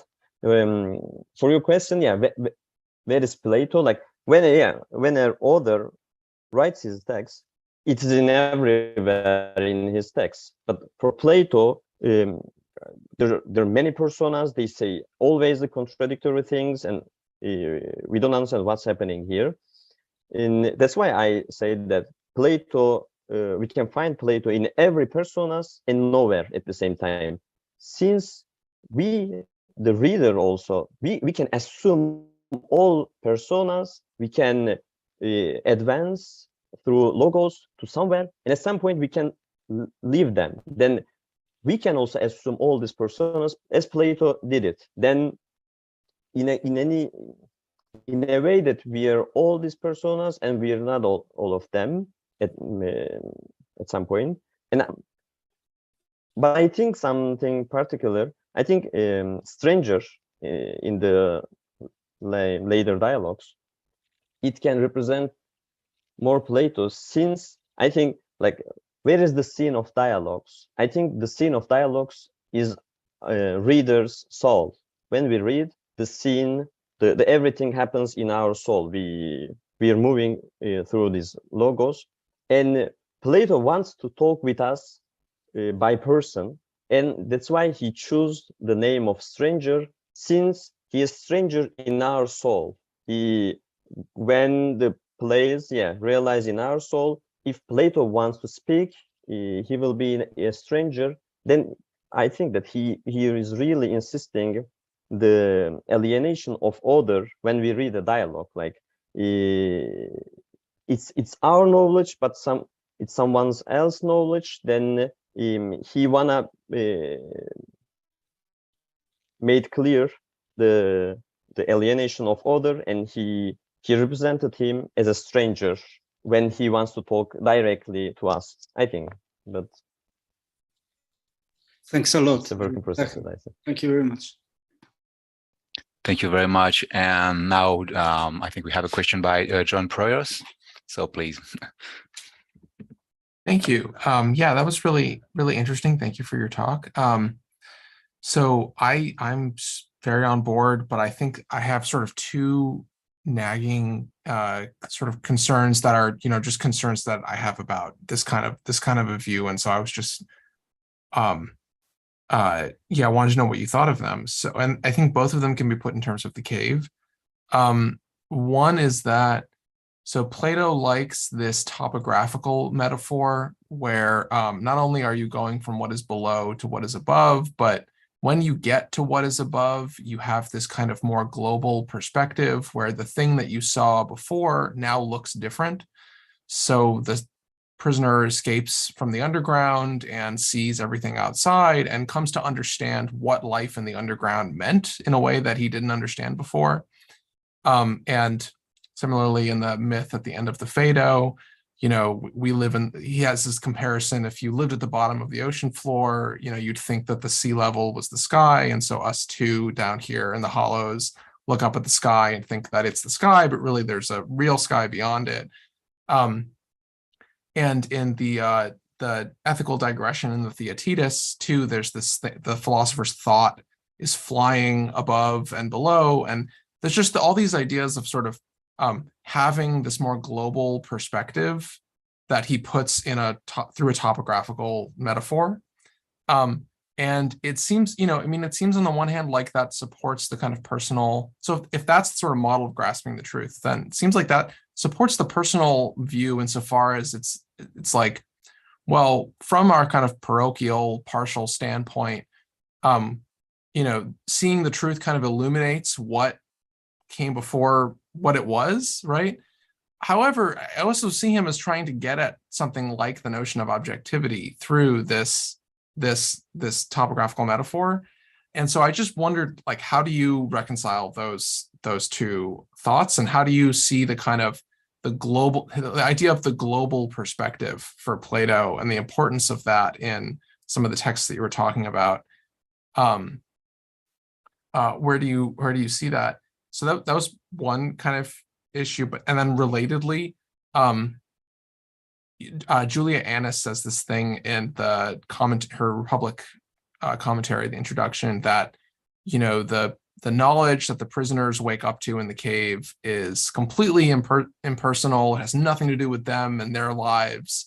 And, you know, you might think that's an overstatement, but you can at least imagine a kind of view where, you know, grasping the truth is sort of essentially grasping facts about your own life, about sort of maybe things that weren't apparent to you before. So, you know, so people think about this in like social epistemology more. And I don't know, I guess I can see why someone would think that Plato doesn't have that view. So I was just curious about, these are some things that hangups that I have when I think about a view like this. And so I was curious what thoughts you might have. Thanks. Thank you for the question. Like the thing that I wanna say, like the truth is non-impersonal. I don't wanna say that like for you truth is something else, for me something else, something. No, idea of truth, idea of just, idea of good. In this sense, they don't change from a person to another person. They're fixed, but we can just communicate with them by life. Like there is no other communication. That's why in the cave he is talking experience of a person. We change him, we change direction, he moves, he discovers everything. But I find Aristotle very useful to understand in opposition. For Aristotle, the forms, they're impersonal, and they really they locate in the intellect agent in poeticos noesis. He is interested with something not at all personal. It's just like the issue of knowledge. Like you know something, and if you die, you will be dead. But the knowledge will continue in an impersonal way, and it's not related to human life. But even saying, like, even talking about the good, it directly indicates that it's about your choices, your life, your actions, and everything. That's why I want to say that, like, we see Sophia in a sophos, like good in good people and in good actions and everything. But it is always about the human life, all these ideas. And especially for the cave, after this allegory, he says, like, when he leaves the allegory, when he starts to talk really after allegory, he explains what's happening in the allegory. He says that through the power of the dialogue, logos catch the principle of everything. Then like everything happens through the dialogue. It is not that like we have an intuition, we catch the things in themselves, like beyond a dialogue or abstracted from a dialogue. That's why I think that like we catch these things through the dialogue, and also like it is not something that we catch some impersonal things. What is good? We don't know. Like it is not something that you can say good is this and this. It's something that embodies in your life. Like it happens. You can encounter with the good and everything by living. That was the idea in general. Sorry for my English, by the way. Thank you very much for all the questions and answers. I think we have to move on. So I let Roge Antonio Barcena introduce our next speakers. Thank you very much. Thank you, Tien. So our next guest speaker is, sorry if I mispronounce your name, Karen Pizarro Manzucani, right? But well, still, I don't have the information of this guest. Sorry, did you already send it? Yeah, I did send it in. No, no, I'm not talking about, no, sorry, I'm talking to Pietro Montanari. I sent it to Etienne. Well. Oh yeah. Oh yes. Okay. Sorry, but okay. I don't have it. And okay, no problem. Sorry. Sorry for this little organization problem. So here I am. Okay, so okay, here you are. So welcome. I'm sorry for this little misorganization problem. So we have the pleasure to introduce Kiran Pizarro Manzucani. I hope I pronounced your name correctly. You are a first-year PhD student at Classics at Brown University, and your interests include ancient Greek epistemology, ancient Greek intellectual history, and the reception of Plato in South and Southeast Asian political thought. You have a forthcoming paper on Karl Marx's dissertation on Democritus and Epicurus in the Routledge volume, and the title of which is Critical Ancient World Studies, The Case for Forgetting Classics. And today, your talk, the title of your talk is The Role of Hyparchon in the Cataleptic Appearance. So welcome to the conference, and I let you talk now. Thank you for that introduction, and thank you for the organizers, and it was great hearing the other two panelists' talks today. So let me send the links to my paper and handout first. I'll leave this in the chat. Also, I'm getting over a bit of a cold, so if you need me to speed up or slow down, just let me know in the chat. I'll keep an eye on it. Okay. So the role of Hyparchon in the cataleptic appearance. For the Stoics, the cataleptic appearance correctly presents a particular state of affairs to a subject. When one assents to this type of appearance, one acknowledges the appearance's content and as a result gains knowledge. This means the cataleptic appearance serves as the Stoics' criterion of truth and provides the foundation for their epistemological system. Having a clear understanding of the cataleptic appearance is thus critical for any interpreter of the Stoics. One can begin to shape this understanding through a close reading of the definition of the cataleptic appearance. This definition, as stated by Zeno of Citium, consists of 3 features, and this is text 1 on the handout. So first, apo hyparchontos, that which arises from what is, and I'll just read the other 2 in English. Feature 2 is stamped and impressed exactly in accordance with what is. And the third is of such a kind as could not arise from what is not. According to feature 1, the appearance comes out of some state of affairs. Part 2 adds that the appearance must correctly portray the state of affairs. The last feature, 3, asserts that the cataleptic appearance cannot originate in a non-existent state of affairs. What is not made clear in this definition is whether this state of affairs refers only to a physical object or can include abstract predicates that may characterize the object. This state of affairs is indicated by the term huparkon, rendered by Long and Sedley as what is. This translation does not clarify the term's ambiguity. Tamer Nawar notes at least 3 alternative translations of huparkon which indicate varying degrees of embodiment. This inconsistency between translations hints at a serious and persistent interpretive challenge. Without establishing a proper referent for huparkon, it is not possible to accurately describe what the cataleptic appearance originates in and what it is meant to portray.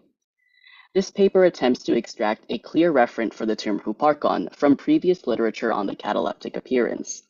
First, it demonstrates that the term has its own peculiar technical connotation within Zeno's thought by contrasting it with Zeno's use of this term with classical Greek philosophers' uses of its root term huparko. It also addresses the additional interpretive challenge posed by Cicero's Latin interpretation as both what is true and what exists.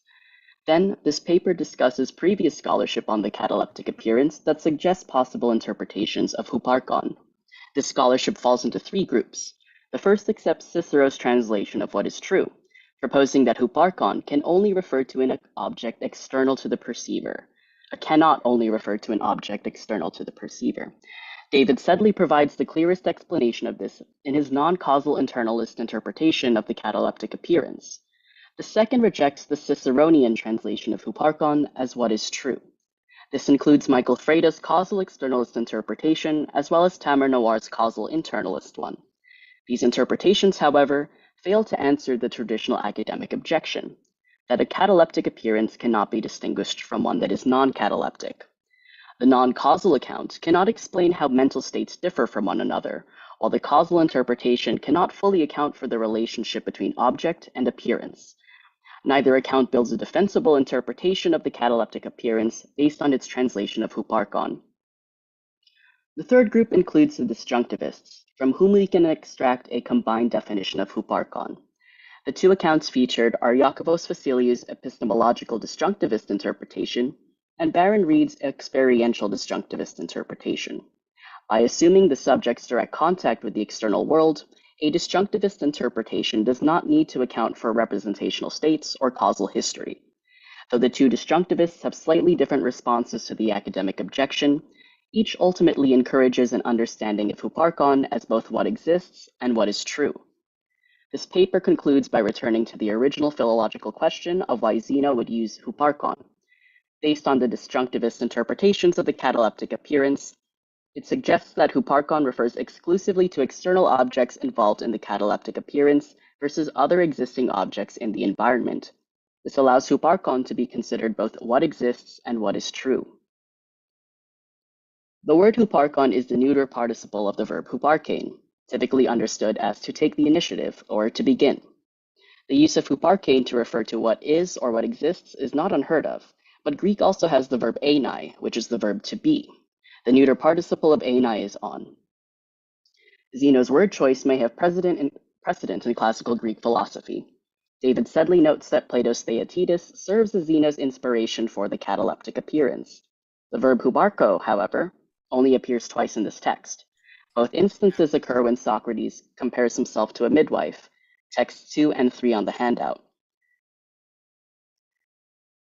Sorry, I thought I heard someone saying something, but never mind. So Socrates says, while these other aspects of midwifery belong, huparche, to my craft as much as theirs, mine differs in 2 respects. Midwifery is practiced on men but not women, and tends to their laboring souls but not their bodies. Later he restates, this belongs, huparche, to me just as it does as the midwives. In these 2 sentences, Plato uses the verb to indicate the possession of shared qualities. These qualities are shared by 2 different crafts. This discussion of crafts and the qualities which belong to them does not seem immediately relevant to the cataleptic appearance. Mark Santesi observes that in Aristotle's texts, huparkein appears when a natural thing originates and organizes, huparche, its being changed. Aristotle uses this verb to indicate the starting point in his account of change. This metaphysical discussion on the nature of change is not relevant to the cataleptic appearance, which primarily deals with perception. Among Zeno's philosophical predecessors, there does not seem to be a comparable use of huparkein. Cicero's Academica appears to be the one ancient source that provides a definition for huparkon. Cicero, however, rephrases the features of the cataleptic appearance on multiple occasions, translating huparkon inconsistently, and this is texts 4 to 7 on the handout. One instance is when he rephrases feature 1. Rather than describe the cataleptic appearance as originating in something that is, he says they are the sort to be from something true. He later says of 2 that it is impressed by something true, and it is not possible to be impressed by something false. For both 1 and 2, huparkon is understood not as what merely is or exists, but something that must be true. The cataleptic appearance seems to reflect a state of affairs guaranteed to be true, though this state of affairs does not necessarily exist externally to the subject. In other sections of the work, however, he describes 3 as of the sort not able to come out from what is not. David Sedley points out that Cicero understands from what is not, in 3, as referring only to the specific object the appearance originated in. Thus, huparkon has multiple potentially conflicting connotations. The term can be understood as what is true or what exists.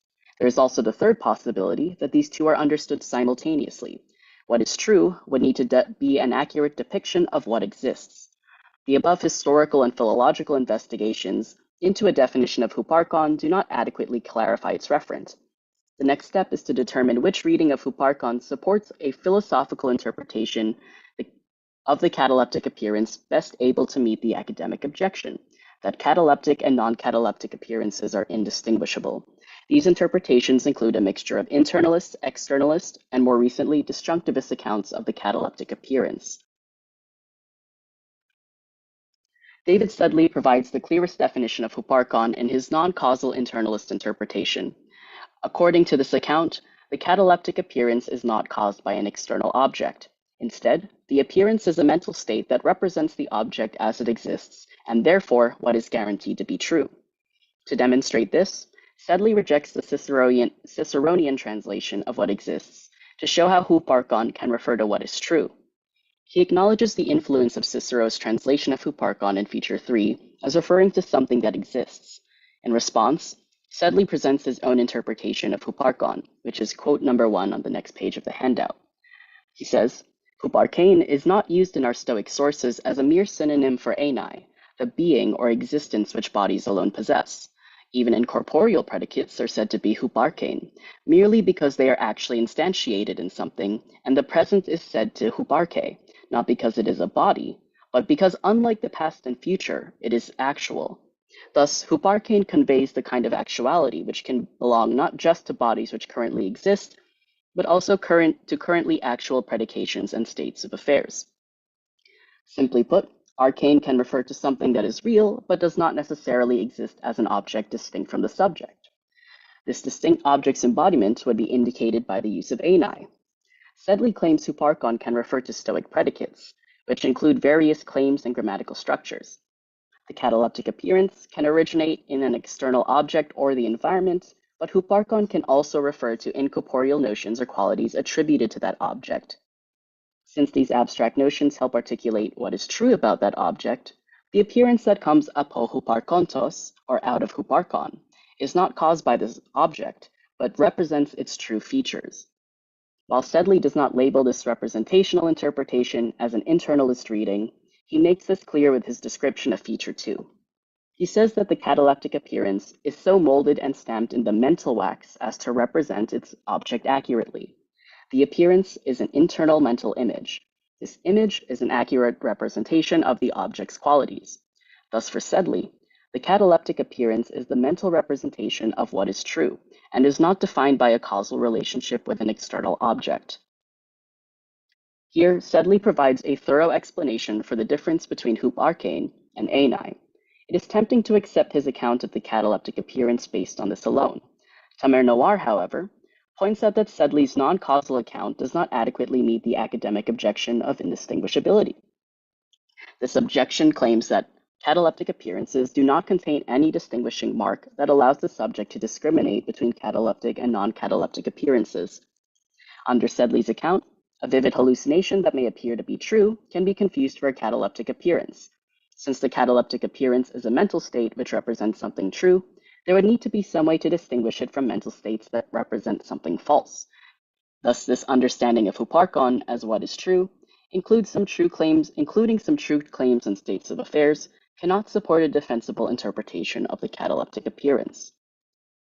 Instead, causal interpretations of the cataleptic appearance may provide an answer to this objection. Michael Freda and Tamer Noir connect cataleptic appearances to a distinct object in order to identify some quality that distinguishes them from non-cataleptic ones. Both understand Hupparcon as referring to what exists, as opposed to what is true.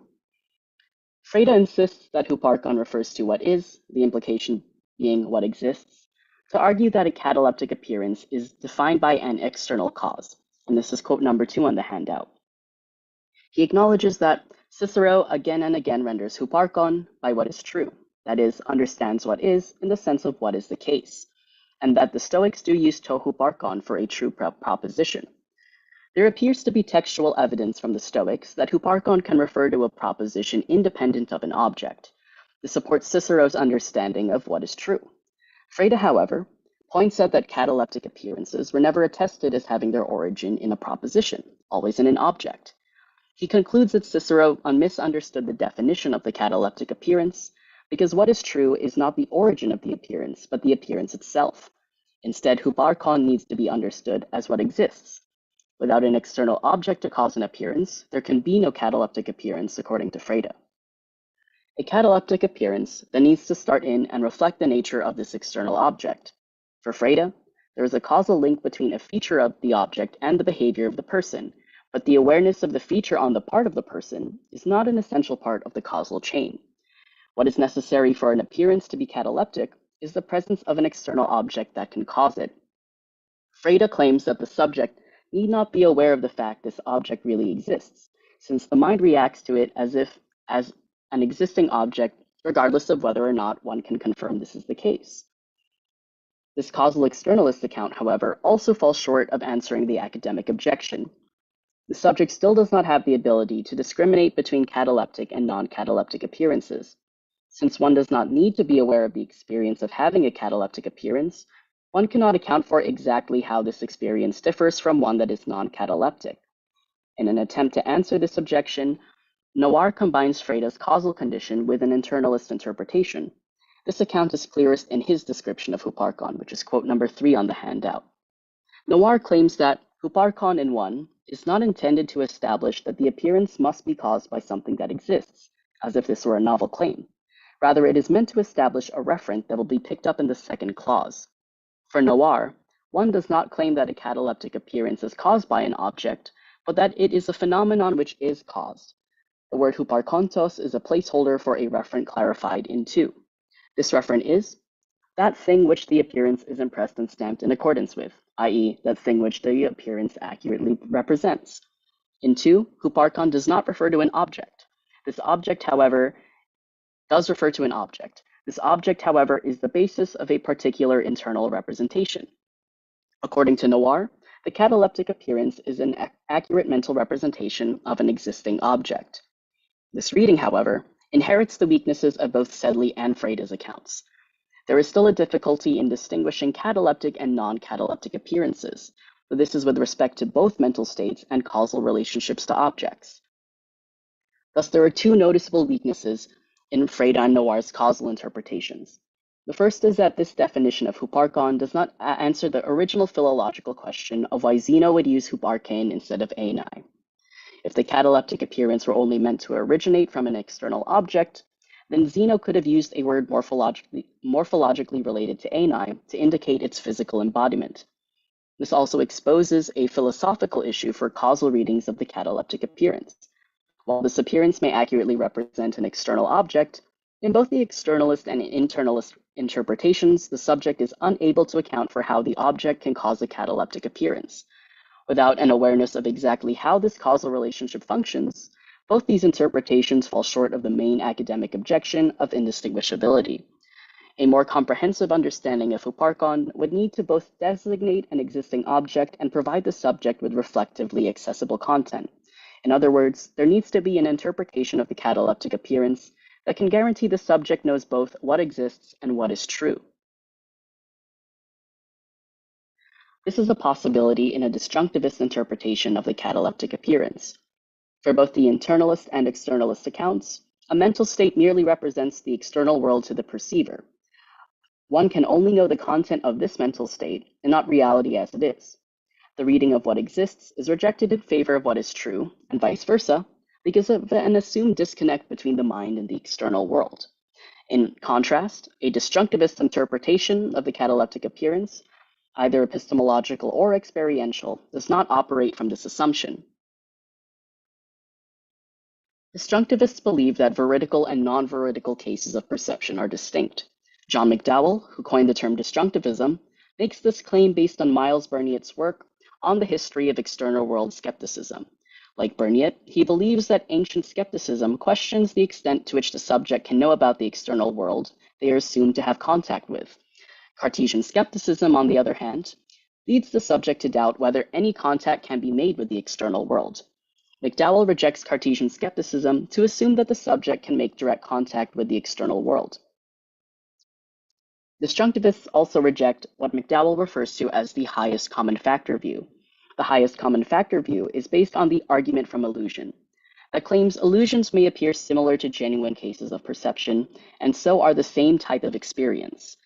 This means that illusions and genuine cases of perception share a highest common factor of similarity, and it may not be entirely possible to determine how perception can yield knowledge. By rejecting the highest common factor view, the disjunctivist can adopt the direct realist approach to perception. One can claim that the veridical cases of perception place the subject in direct contact with the external world, whereas an illusion does not. Epistemological and experiential disjunctivism provide different explanations for how this occurs in the veridical case. The epistemological disjunctivist claims that the difference is a matter of epistemological warrant, with the veridical case reliably providing justification for the truth of a belief. For experiential disjunctivism, the distinction is ontological, with veridical and non-veridical cases considered different types of experiences. By rejecting the highest common factor view and adopting this direct realist approach to perception, the disjunctivist interpretation avoids falling to the same objections about representational states and causality as internalist and externalist interpretations. Vasiliou rejects the idea that the highest common factor view existed in classical and Hellenistic philosophy. Reid, like Vasiliou, claims that if the Stoics subscribed to what McDowell calls a highest common factor view, the natural comparison would be between figments and appearances as mental items which have representational content. So, the Stoics did not compare different types of mental states with one another. By denying that such states have similarities, Reid demonstrates that a highest common factor view could not be applied to Stoic thought. The rejection of the highest common factor view allows the disjunctivist to claim that cataleptic and non-cataleptic appearances are somehow different in nature. This answers the objections to Sedley and Noir's interpretations. By incorporating a direct realist approach to perception, the disjunctivist can claim that the subject's relationship to the environment is what guarantees epistemic access to a fact, as opposed to a causal link between the external object and the internal appearance. Thus, the issues of causation in Freda and Noir's accounts are not an issue for the disjunctivist approach. After rejecting the highest common factor view, each disjunctivist is able to define how the cataleptic appearance is different from the non-cataleptic. While each disjunctivist starts out with an opposite understanding of Hupparcon, both ultimately converge on a combined reading of what is true and what exists. Out of the two disjunctivists, only Vasiliou proposes a definition of Hupparcon. He acknowledges that Cicero's reading of what is true has argumentative advantages. Reid does not directly engage with philological arguments, but does claim the appearance includes an object. Even though these are two separate definitions of Hupparcon, each disjunctivist provides an account of the cataleptic appearance, where the connotation of the other's reading must also be understood. For the epistemological disjunctivist view, the cataleptic appearance is veridical because the subject is in a state to confirm this. The cataleptic appearance for Vasiliou is a taking in of some feature of the environment, and crucially, a taking in that is part of the perceiver's rational self-conscious awareness, and so satisfies our internalist intuitions, and yet at the same time guarantees the veridicality of the appearance.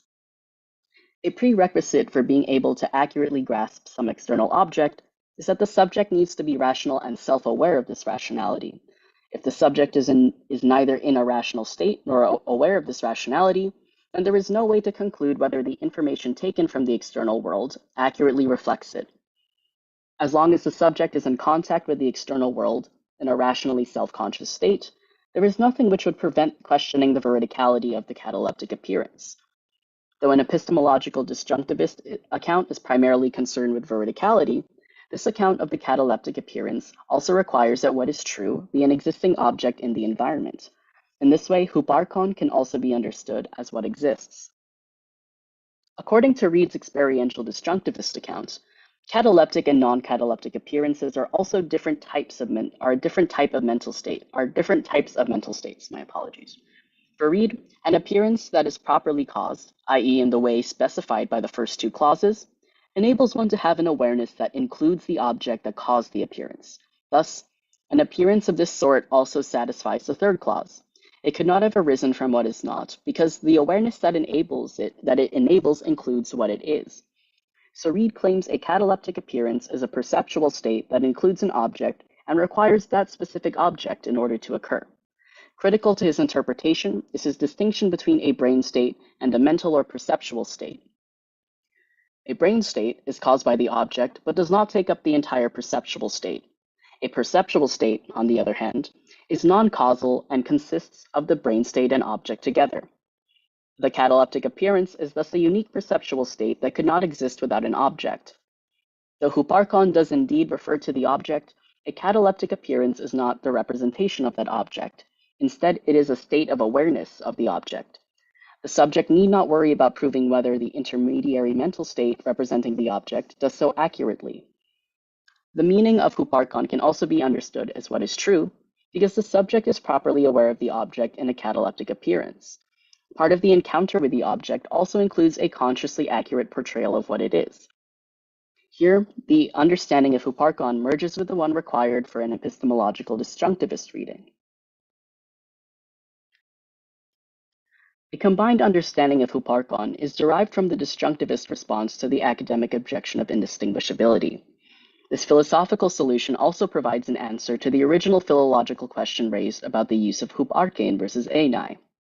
Sedley previously defined the difference between the two, claiming that huparkon includes abstract features or claims that can be attributed to an object. Since huparkon is inclusive of physical and non-physical phenomena for Sedley, this definition relies on an interpretation of the cataleptic appearance as a representational state. Sedley's philosophical interpretation of the cataleptic appearance does not sufficiently meet the academic objection, exposing a similar weakness in his philological interpretation of huparkon. The disjunctivist reading, by responding to the academic objection, also overcomes this weakness. Since the subject is in direct contact with the environment in a disjunctivist reading, a cataleptic appearance is defined neither by representational mental states nor a causal chain of events. Whatever object is designated by huparkon is defined by this contact, unlike any object on, or one that simply exists. For the epistemological disjunctivist reading, what distinguishes huparkon from other objects is the subject's rational awareness of this contact. The subject can make contact with other existing objects without being aware of this rationality or while in an irrational state. For the experientialist reading, huparkon is the object which constitutes part of the cataleptic appearance through this direct contact. The difference between huparkon and on in this instance is that the latter refers to objects that exist, but one that the subject does not make direct contact with. Through both disjunctivist readings, one can conclude that huparkon designates objects directly involved in the cataleptic appearance, and as a result must be both what exists and what is true.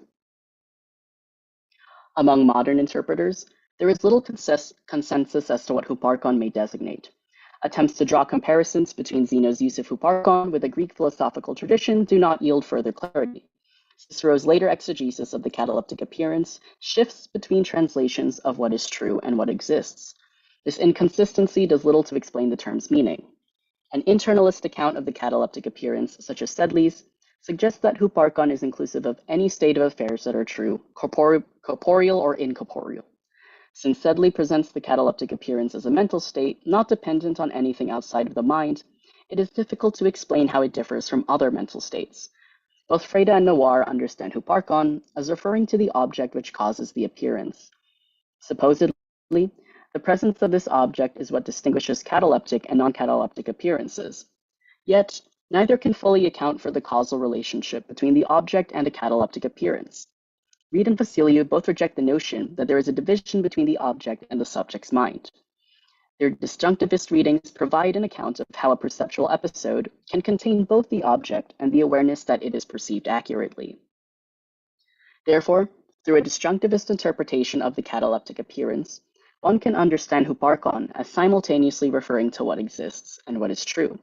By perceiving huparchon in a cataleptic appearance, the subject is in a position to know the external object and one portrayed accurately.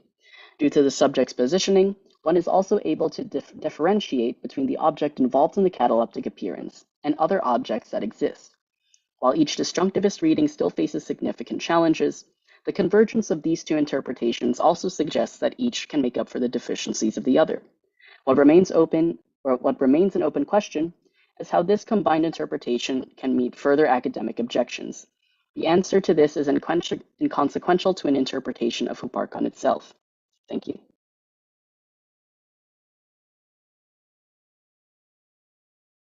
Thank you very much for your conference on this very complex topic.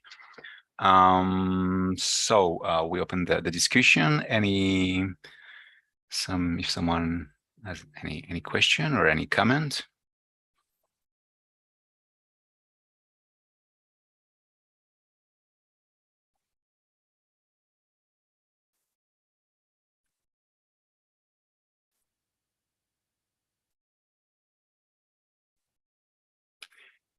Yes, Chloe.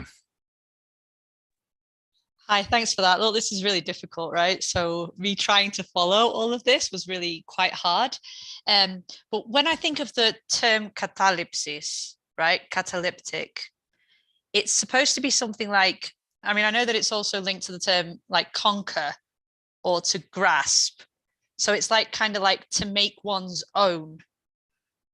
So is that somehow when they say cataleptic appearance, is it like, so it's an appearance that we've made our own, but it also has to represent a true existence of the object. So it's not just what we've made our own through our own perceptual faculties and knowledge. It's also got to be accurate in terms of the thing's existence.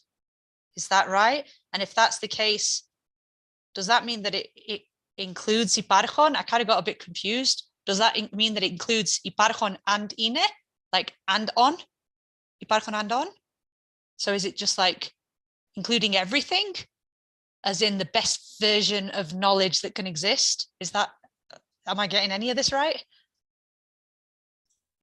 Well, you have the general idea right. What I'm trying to say is that when we look at the term apo huparchontos, so what does the cataleptic appearance, this grasping, what are we grasping when a cataleptic appearance occurs? What exactly are we grasping? And I make the distinction between on or being and huparchon, this separate verb that means the same thing. And I'm trying to show that that things that just exist are anything that can exist in the environment, but what the subject directly interacts with is designated as to huparchon. So what you're taking in is what is referred to as to huparchon, which is an external object in the environment.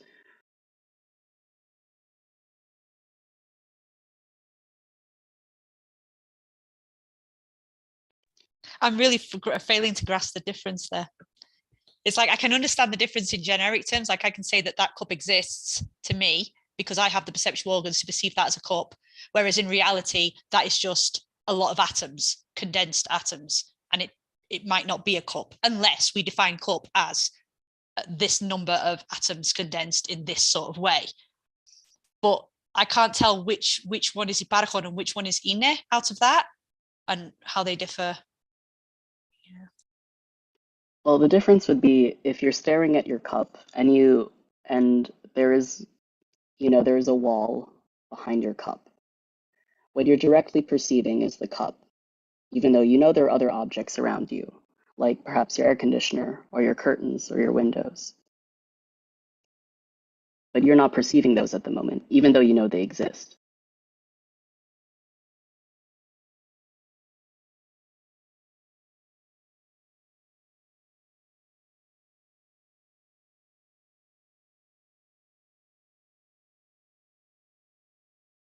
Okay, thank you very much. We have another question by Cristian Felipe Pineda Perez. Okay, thank you very much for your talk. I have a question about the first clause, because people who think that what exists is the meaning of hiparchon. As you said, just put a condition, a causal condition in the first clause, right? But people who think that the hiparchon means what is true, put the veridicality condition in the first clause. So my question is, where do you put the veridicality condition? I mean, the condition that the cataleptic appearance is true, or that portray accurately the object. Is in the first clause or in the second?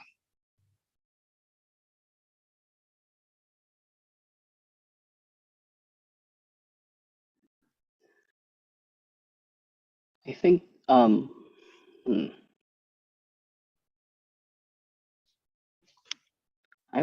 would say, well, are you asking whether,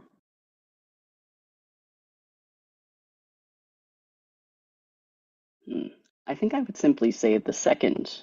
Not that I'm arguing that they're two distinct clauses. This is what I'm generally trying to say, is that in a disjunctivist reading, the subject is in a situation where what is guaranteed, what exists as an external object, and this true impression or taking accurate representation of it are the same thing. But it's not as if presented to you is that you, as the perceiver, are in a state of awareness of knowing that it's true.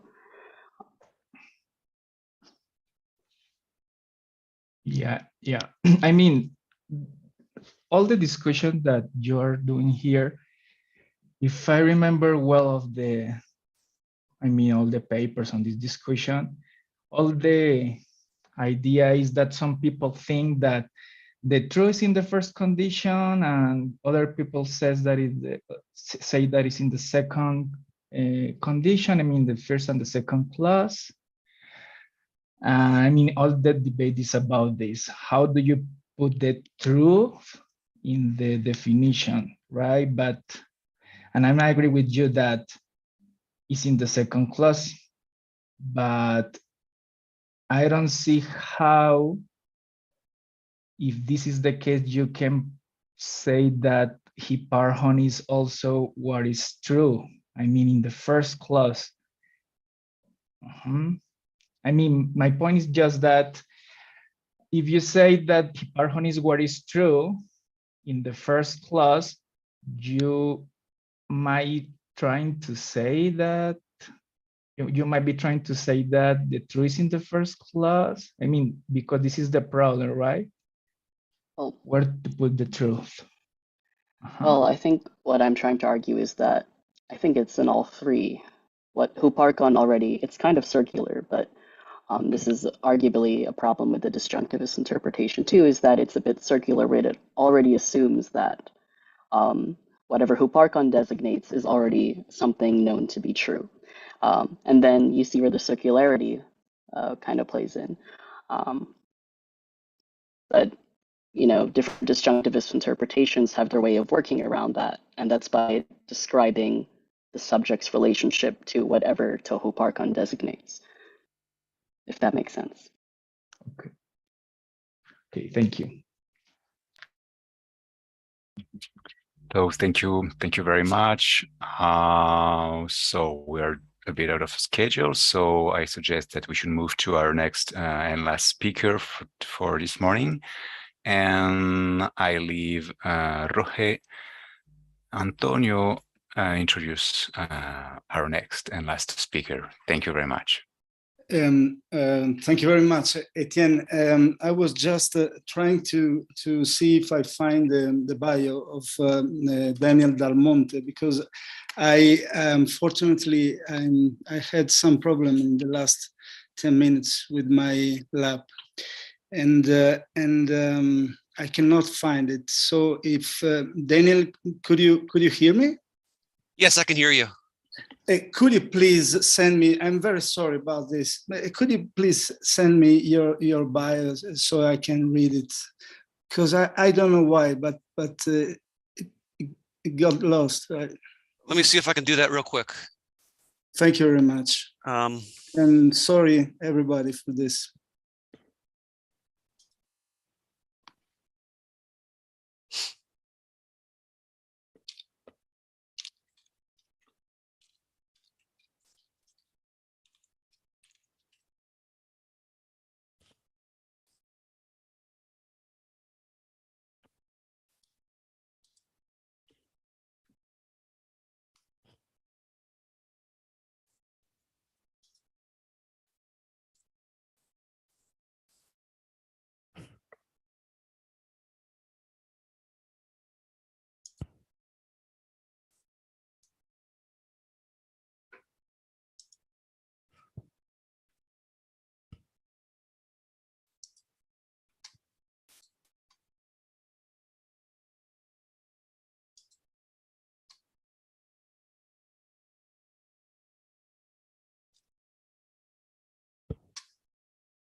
Daniel, I think I have it. You have it. Okay. Yeah, there it is. So, biography. Daniel Del Monte, Dr. Daniel Dal Monte. I defended my dissertation in fall of 2020 and graduated officially from Temple University in Philadelphia in January of 2021. I live in Philadelphia. I did my doctoral work on Kantian view of free will. I developed a robust libertarian account of free will that undermines mechanistic materialism through Kant's doctrine of transcendental idealism. And so I will present you this way, Daniel, because this is the bios that I have about you. Is it okay for you? That's perfect. Okay, thank you very much. Go ahead, please. Okay. So can I share my screen, Pietro? Yeah, of course. Okay. Everyone can see my slides? Yes, we can. Okay. Yes. I can. Okay. So I have these slides. It is a condensed version of my paper. And thank you for the opportunity to share it with you. So the title is Pleasure in Philebus.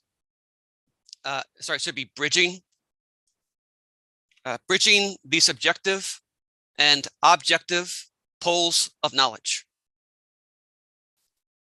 We begin with the introduction.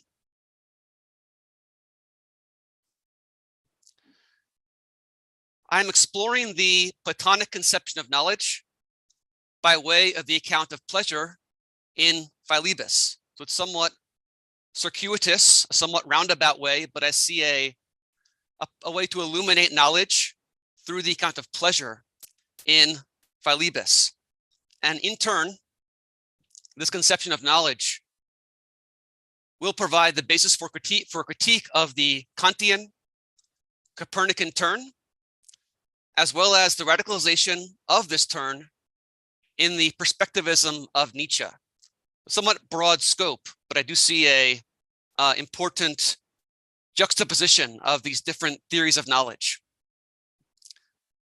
The transition from the Platonic conception of knowledge and the modern one has to do with the severance of epistemology from ontology. Knowledge for Plato is a revelation of absolute being, whereas for Kant, it is conformity with a priori structures of possible experience. So a shift from object-centric to subject-centric. And then Nietzsche psychologizes Kant's transcendental conditions. So they are no longer universal and necessary. I see this as maybe a way to account for modernism, a modern condition of our account of knowledge. So in the first section of the paper, I discussed the conception of pleasure in Philebus and how it can illuminate our understanding of knowledge. In both Philebus and Theaetetus, we differentiate knowledge from mere opinion in virtue of having a certain kind of object. So you have the union of epistemology and ontology. In Philebus, we encounter the counterintuitive idea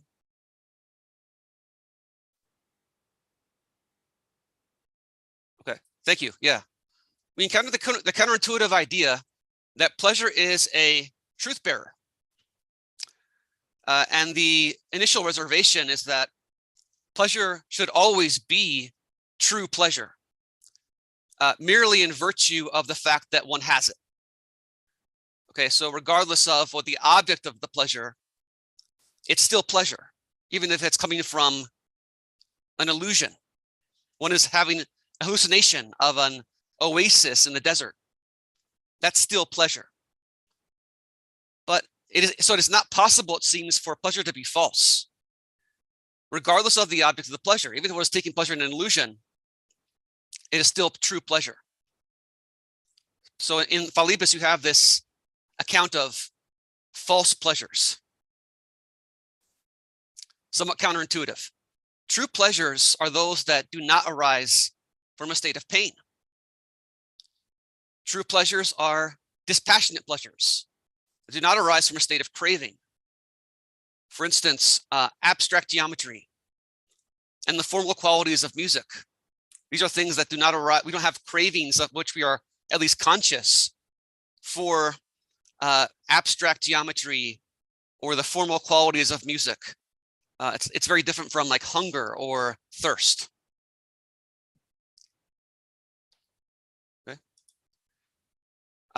So the truth of pleasures is not grounded merely in the subject, but in a certain ontology. So it's in a certain relationship with a kind of object. In the second section, I discussed the nature of knowledge debate in Theaetetus. On the first account of knowledge offered here in this dialogue is that knowledge is perception. And so knowledge has only a subjective component. And we have this famous formulation, esse est percipi. To be is to be perceived. But esse est percipi leads to the affirmation of contradictions. So what is warm for one person is cold for another. What is tall for one person is short for another. It leads to contradictions. Objects of perception are also in constant flux. So genuine knowledge has to do with abstract objects that are stable, absolute, and perspective independent. See this very clearly in the divided line in the Republic, where true knowledge comes from the forms or the ideas. Knowledge, like pleasure, is not merely a subjective state. So it's a rebuttal of the man is the measure doctrine of Protagoras, but a union with a certain kind of being. So knowledge, the account of pleasure as being about an object can help illuminate the account of knowledge as also having a certain relationship to ontology. It's not merely subjective, it's also a union with being. Moving forward, in the third part of the paper, I discussed the severance of epistemology and ontology in the Copernican turn of Kant. Kant's epistemology centralizes the subject, since objects conform to the subject, instead of the subject conforming or being adequate to objects. So this is a revolution in philosophy. Objects are supposed to agree with the conditions of the subject, as opposed to the mind being adequate to objects. The primary data for the mind are appearances that have no being in themselves apart from the mind.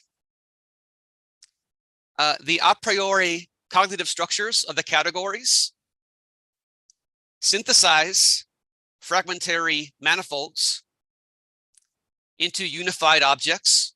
So the very idea of an object depends upon synthetic faculties of the mind. The understanding, the imagination is also at work there for Kant. Knowledge of objects then is not a union with absolute being, but conformity to cognitive structures. So it's more of a coherence theory. Being in itself is noumenal. It is an object solely of pure thought and not of experience. Concepts can only serve as transcendental conditions of experience, not as direct insight into noumenal objects. So the noumenal, that which we grasp with our mind, with nous, is something that is not a possible object of experience. It's solely speculative. And this is clearly an inversion of what we were getting from Plato. Moving forward, an account of the necessary and universal structures of the understanding in Kant has replaced ontology. Universal Platonic essences have become, in Kant, universal structures of the understanding. So the analytic of the understanding has replaced ontology. In the fourth section, I discussed the perspectivism of Nietzsche. Nietzsche believes that the mind cannot unite with absolute being because there's only perspective seeing, perspective knowing. And that's a quote, perspectival seeing, perspectival knowing. There are no universal necessary features of cognition, but only quirks of each individual perspective. So he's even going further than Kant, claiming that there is no necessary and universal a priori structure of the mind, that it varies from individual to individual. The subject completely dominates modern epistemology. A subject-centered epistemology replaces objective narratives with the disparate stories of individuals and communities. So you don't have any meta narrative. You only have narratives relative to an individual or a community. An epistemology that privileges the subject encourages innovation in worldview rather than eternal dogma. How can you have eternal dogma, absolute truth, if all we have are a multitude of perspectives? Next slide. So the section is entitled True and False Pleasures in Philebus, Union with Objective Order. So the question is, should there be a differentiation within the genus of pleasure according to true and false? And again, pleasure appears to be pleasure in virtue of its subjective component, regardless of its object. So no one ever seemed to rejoice and yet did not rejoice. It's rejoicing regardless of its source. But Socrates insists that pleasure can be false. And so this implies that there is an objective component to pleasure. It's not just the feeling of pleasure, but a relationship to an object. So mixed pleasures involve a restoration of harmony after a painful dissolution. For example, eating after a long period of hunger. Drinking after a long period of thirst. Mixed pleasures are false pleasures. There is an illusory effect in mixed pleasures by which the pleasure appears more intense than it really is because of its juxtaposition with pain. So there's this element of excess caused by its close proximity to pain.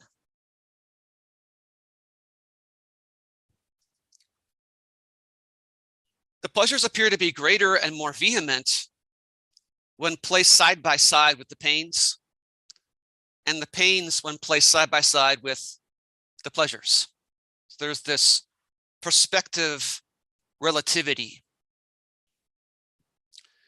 Truth transcends individual perception. Genuine knowledge does not depend upon the pre-existing states of the subject. True pleasures do not have an ambiguity based on the history of the subject experiencing them. So the pleasure is intrinsic to them, not dependent upon the history of the subject. And here's a quote: "For with the maintainers of the opinion that all pleasures are a cessation of pain, I do not agree, but I use them as witnesses that there are pleasures which seem only and are not." So again, the idea of an objective component. It's not just the subjective seeming, but there must be an objective component. True pleasures occur in the domain of rational contemplation, and so do not depend on some history of the subject.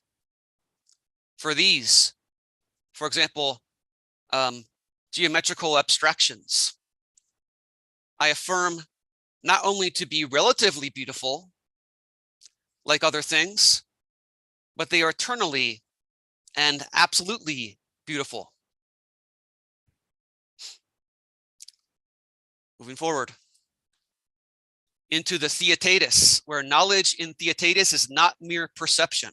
This is where Socrates deals with the man is the measure doctrine of Protagoras.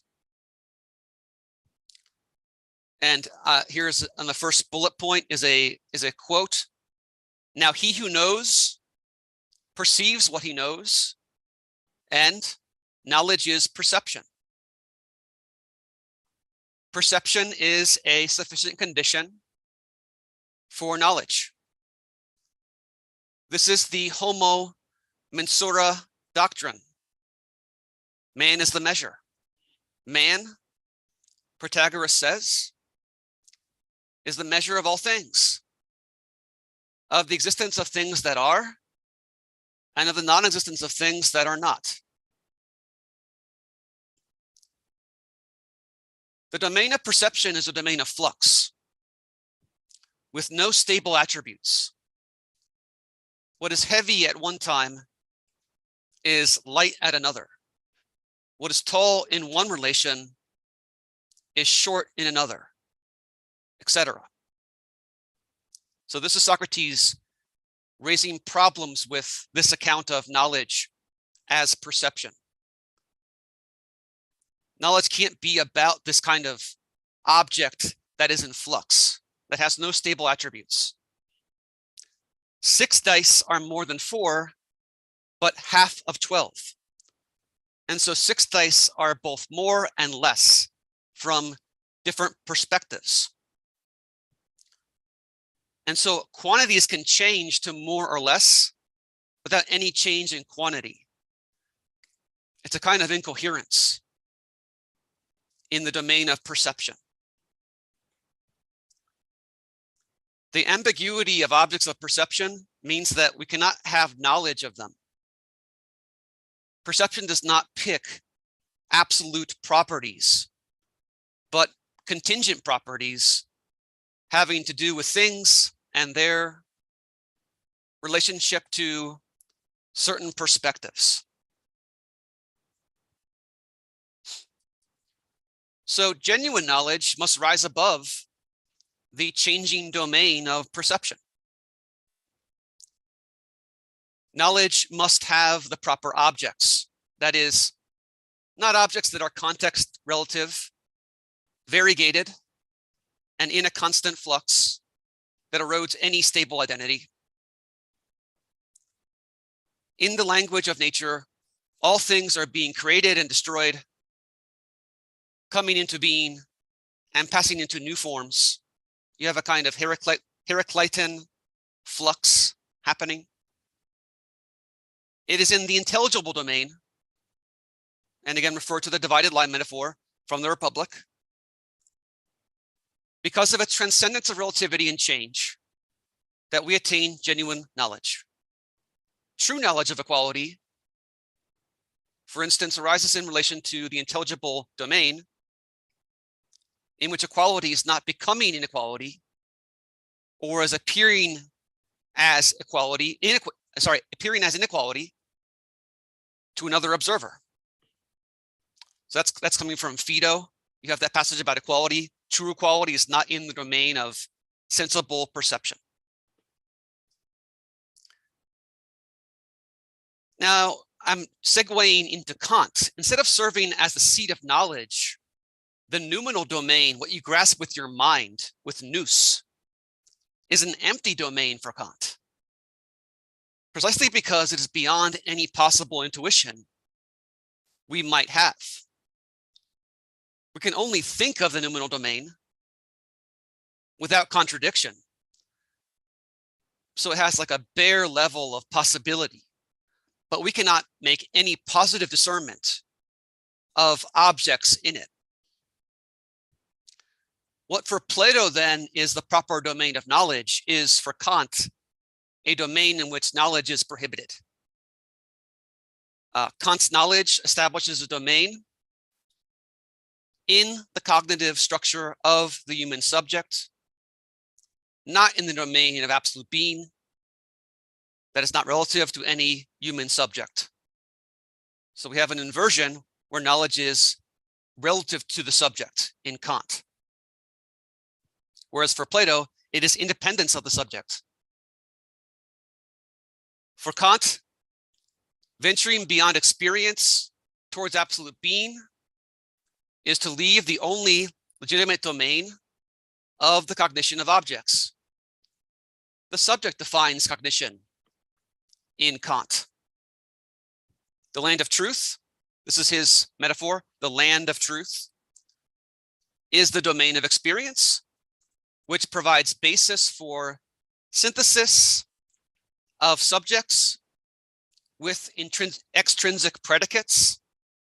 So this is the synthetic judgments can only have legitimacy within experience, whereas the domain of ideas sought by pure reason in the a priori discipline of metaphysics, beyond possible experience, is the perilous ocean of illusion. Kant's categories represent a transcendental logic of objects of possible experience, not categories of being. So this is maybe a critique of Aristotle, and the categories are now shifted to the mind, not as ontology, not of being. These rules of understanding are not only true a priori, but are rather even the source of all truth. That is, of the agreement of our cognition with objects, in virtue of containing the ground of the possibility of experience. So truth is an agreement of objects with the structures of the mind. Whereas for Plato, it was the mind agreeing with objects. The subject-centered account of truth, defined as agreement of objects with the structure of cognition,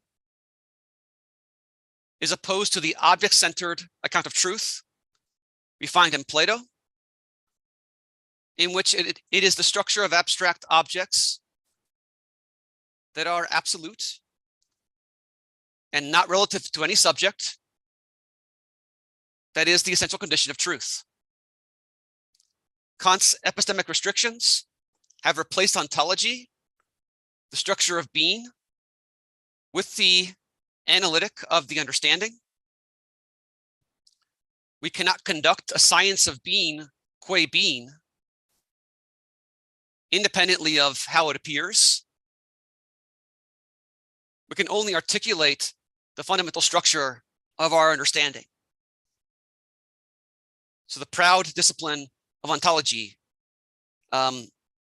is dead, according to Kant, known as the all-destroyer by his contemporaries.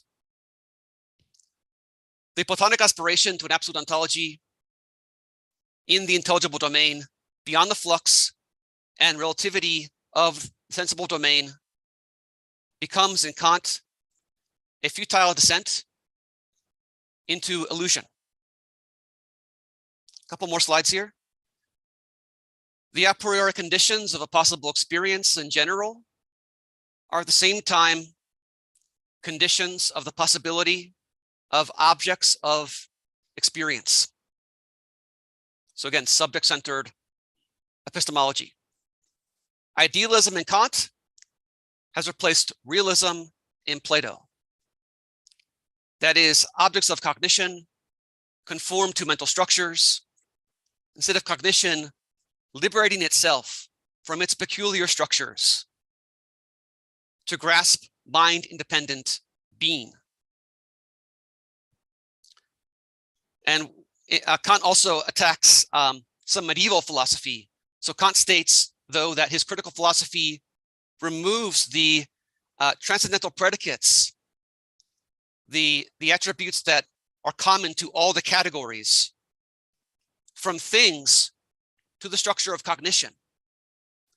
These supposedly transcendental predicates of things are nothing other than logical requisites and criteria of all cognition of things in general.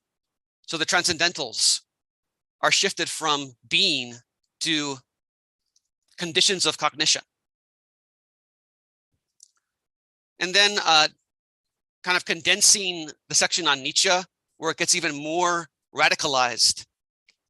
Nietzsche's perspectivism, the dominance of the individual subject, the contact of the mind with a universal essence that transcends the ambiguous media of individual perspective, represents an impossible self-transcendence for Nietzsche. Nietzsche claims that contemplation without interest is a nonsensical absurdity. It is our individual perspective, in fact, that provides the active and interpreting forces that constitute meaning itself. without pre-existing dispositions, biases, and desires, the world would lack significance for our minds. There is no transcending our individual psychology through an intelligible realm beyond the sensible, in which we can have knowledge of objects without a constant interaction with our own passions. And here's a quote: "Let us be on guard against the dangerous old conceptual fiction that posited a pure, will-less, painless, timeless knowing subject. Let us guard against the snares of such contradictory concepts as pure reason, absolute spirituality, knowledge in itself." So Nietzsche defends a form of anti-realism in which what appears depends upon dispositional features of the perceiver. And so I will stop there. Thank you for your attention. Thank you very much, Dr. Del Monte. It's been a pleasure to hear your comparative approach to Plato. Questions, comments are welcome.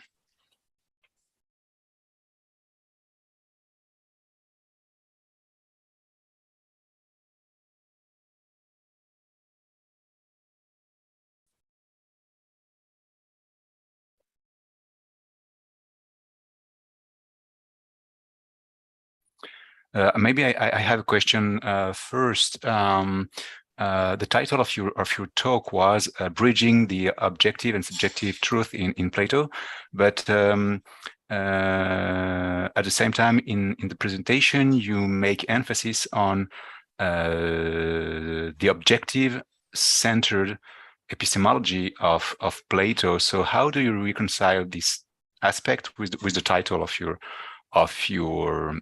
talk? Or maybe Yeah. I misunderstood something. Yeah. So the title was "Pleasure in Philebus, Bridging the Subjective and Objective Poles of Knowledge." So, excuse me. Yeah, so I'm looking to Plato to perhaps remedy a severance of the subjective and objective poles of knowledge in modern epistemology. So I see in the account of pleasure in Philebus a union of the subjective state with a certain kind of object. So pleasure is it has intentionality. It's about something. And so that's why it can be false. True pleasure has to be about a certain kind of thing. And then in Theaetetus, we get a rebuttal of the idea that knowledge is just perception, that knowledge is just subjective, is just purely subjective. The fact that you have that perception is sufficient for knowledge. No, knowledge has to be about a certain kind of object, namely an intelligible object that is beyond the flux and the relativity of the sensible domain. So I see Plato as having this conception of knowledge that does bridge the subject and the object, but in modernism and then postmodernism, you see a severance of it.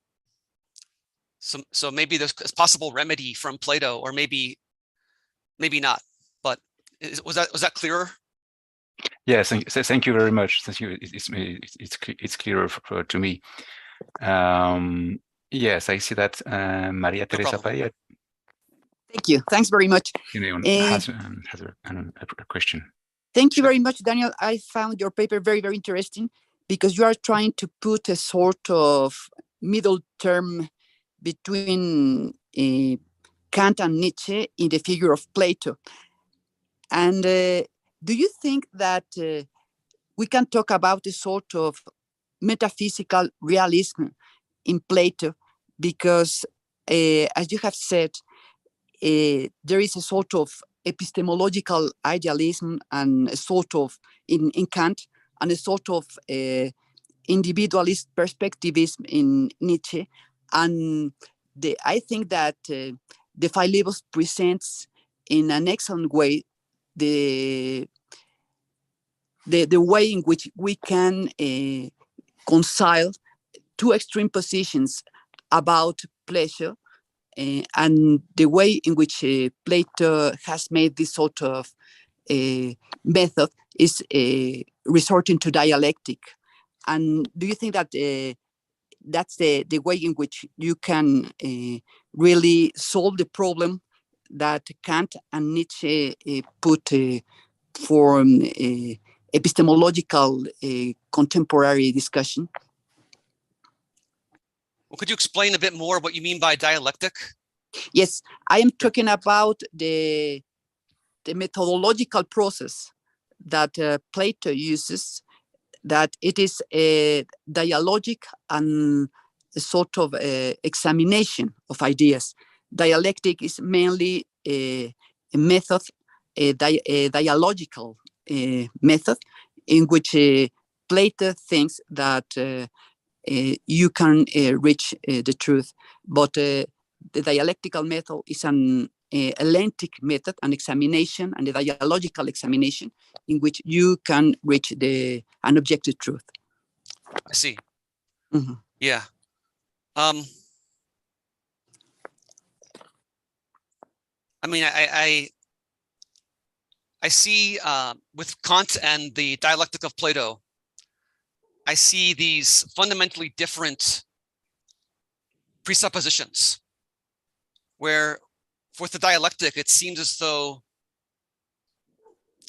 well, I guess it depends, because in some of them, they end in aporia.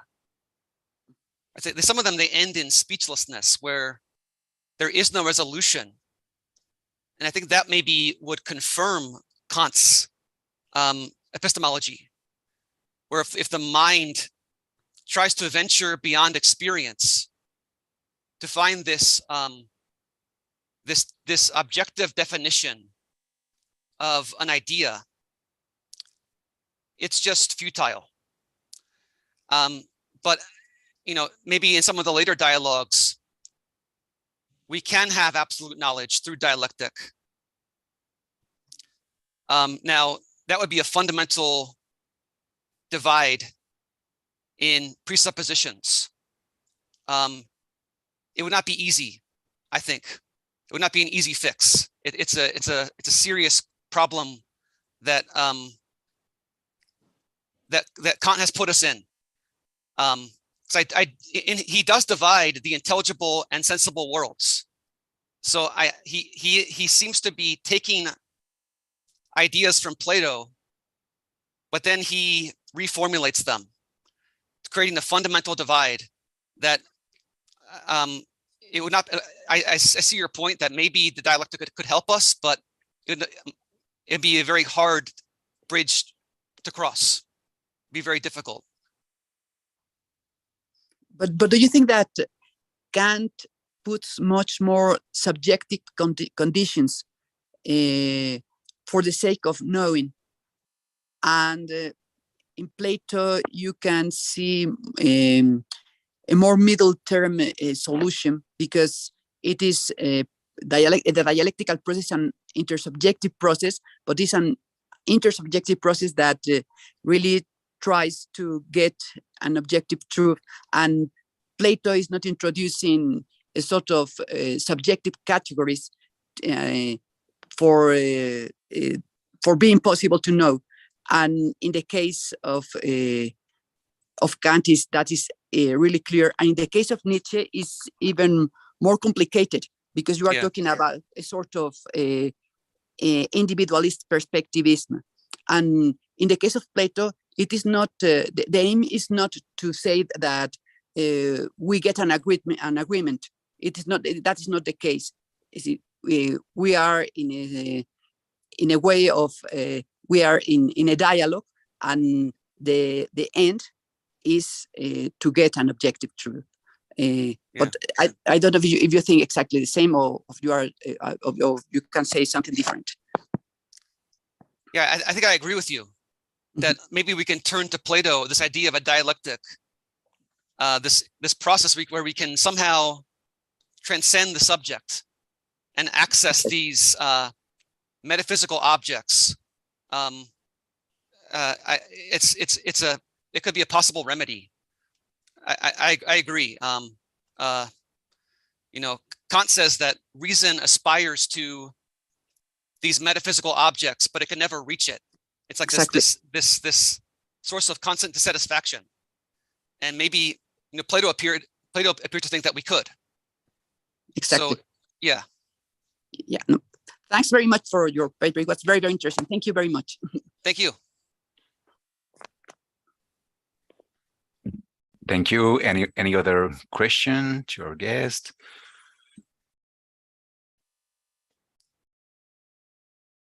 We're just on time, so we have time for a last question or comment.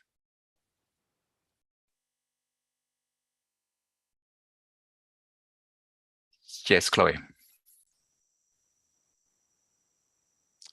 We can't hear you. Yeah, sure. Sorry. Okay, here I am again. Yeah, I'm kind of thinking of like the in Plato. So like, as far as I understand, like the different types of knowledge, right? So you can have knowledge of the empirical world, and then you have thought on thought, which is the sort of knowledge or theoretical examination which the gods kind of engage in, and that's the best type of sort of knowledge or examination. And that also leads to, like, you know, ultimate happiness or a higher version of happiness. I'm just thinking, like, because the way I understand them both, even though I'm not clear on my understanding, I would think that they're kind of saying a similar thing. So it's like everything that is to do with objects in the empirical world, I understand what you said, and thanks for that. It's like it has to conform to the structures of our brain. So without the structures of our brain, if you can even say it doesn't exist, right? So it conforms to us. But then you have this different type of knowledge, which is noumena, which is based on pure reason, as in non-empirical. We're not looking at empirical evidence at all. So we're just trying to rationalize and maybe through the dialectic process, reach ultimate truths. I just kind of see that in Plato as well. So it's kind of like Plato has that one kind of knowledge where it's we know the objects of the world, and that's where the truth lies outside of us. But I can still see that argument in Plato too, that there are different types of truth that through the dialectic process, we can reach them. In which case, again, I'm going into a conversation about what the forms are, because the forms could ultimately agree with what Kant considers our noumena. So there would be some sort of conclusion we can arrive at, truth we can arrive at, only based on rationality through dialectic, even if no empirical evidence has anything to do with the argument or the process. Yeah.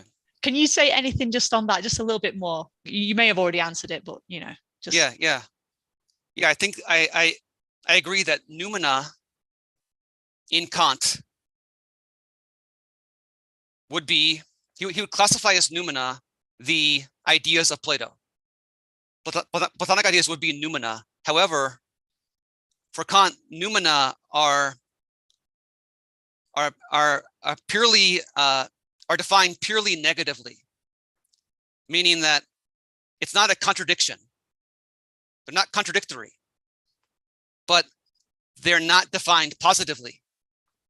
That we cannot establish contact with noumenal objects. You can only have contact with objects of experience. So anything beyond experience is just pure speculation. We can only establish that maybe they're not self-contradictory, but as far as any kind of positive discernment of noumenal objects, God, the soul, and the world in its ultimate foundations is impossible.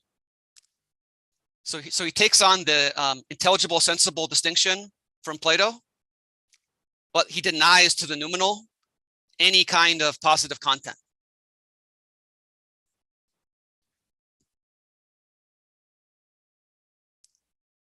That clarify? clarify things? Yeah, cool. And it's giving me more ideas of how I can unite them, but that's like beyond this. And I know that people are tired, so I'll just stop talking, but cool. Okay. So thank you everybody. Pietro, I leave you the conclusion of this panel. Thank you very much, Etienne. Daniel, just an observation. You say rightly that it denies any kind of contact, but perhaps we should say that from an epistemic point of view, because there is indeed a contact concerning the realm of practical reason. No, Right, so you have the contact there, but no. True. Okay, just yeah. The practical reason through the moral law, exactly. have some contact. True. Yeah. And we may say also that the aesthetical judgments and teleological judgment may provide a bridge between these two realms. No, this is the last intent, for instance. I think in Kant, to find some way to bridge the gap between these two realms. That's a good point. Yeah, good point. Yeah. So just thank you very much, everybody. It has been great for me to have you all here today, and I invite you, if you can, follow some Spanish. This afternoon we have our last panel, so you are invited to join us, and thank you very much again to everybody. Thanks. Thank you. Thank you.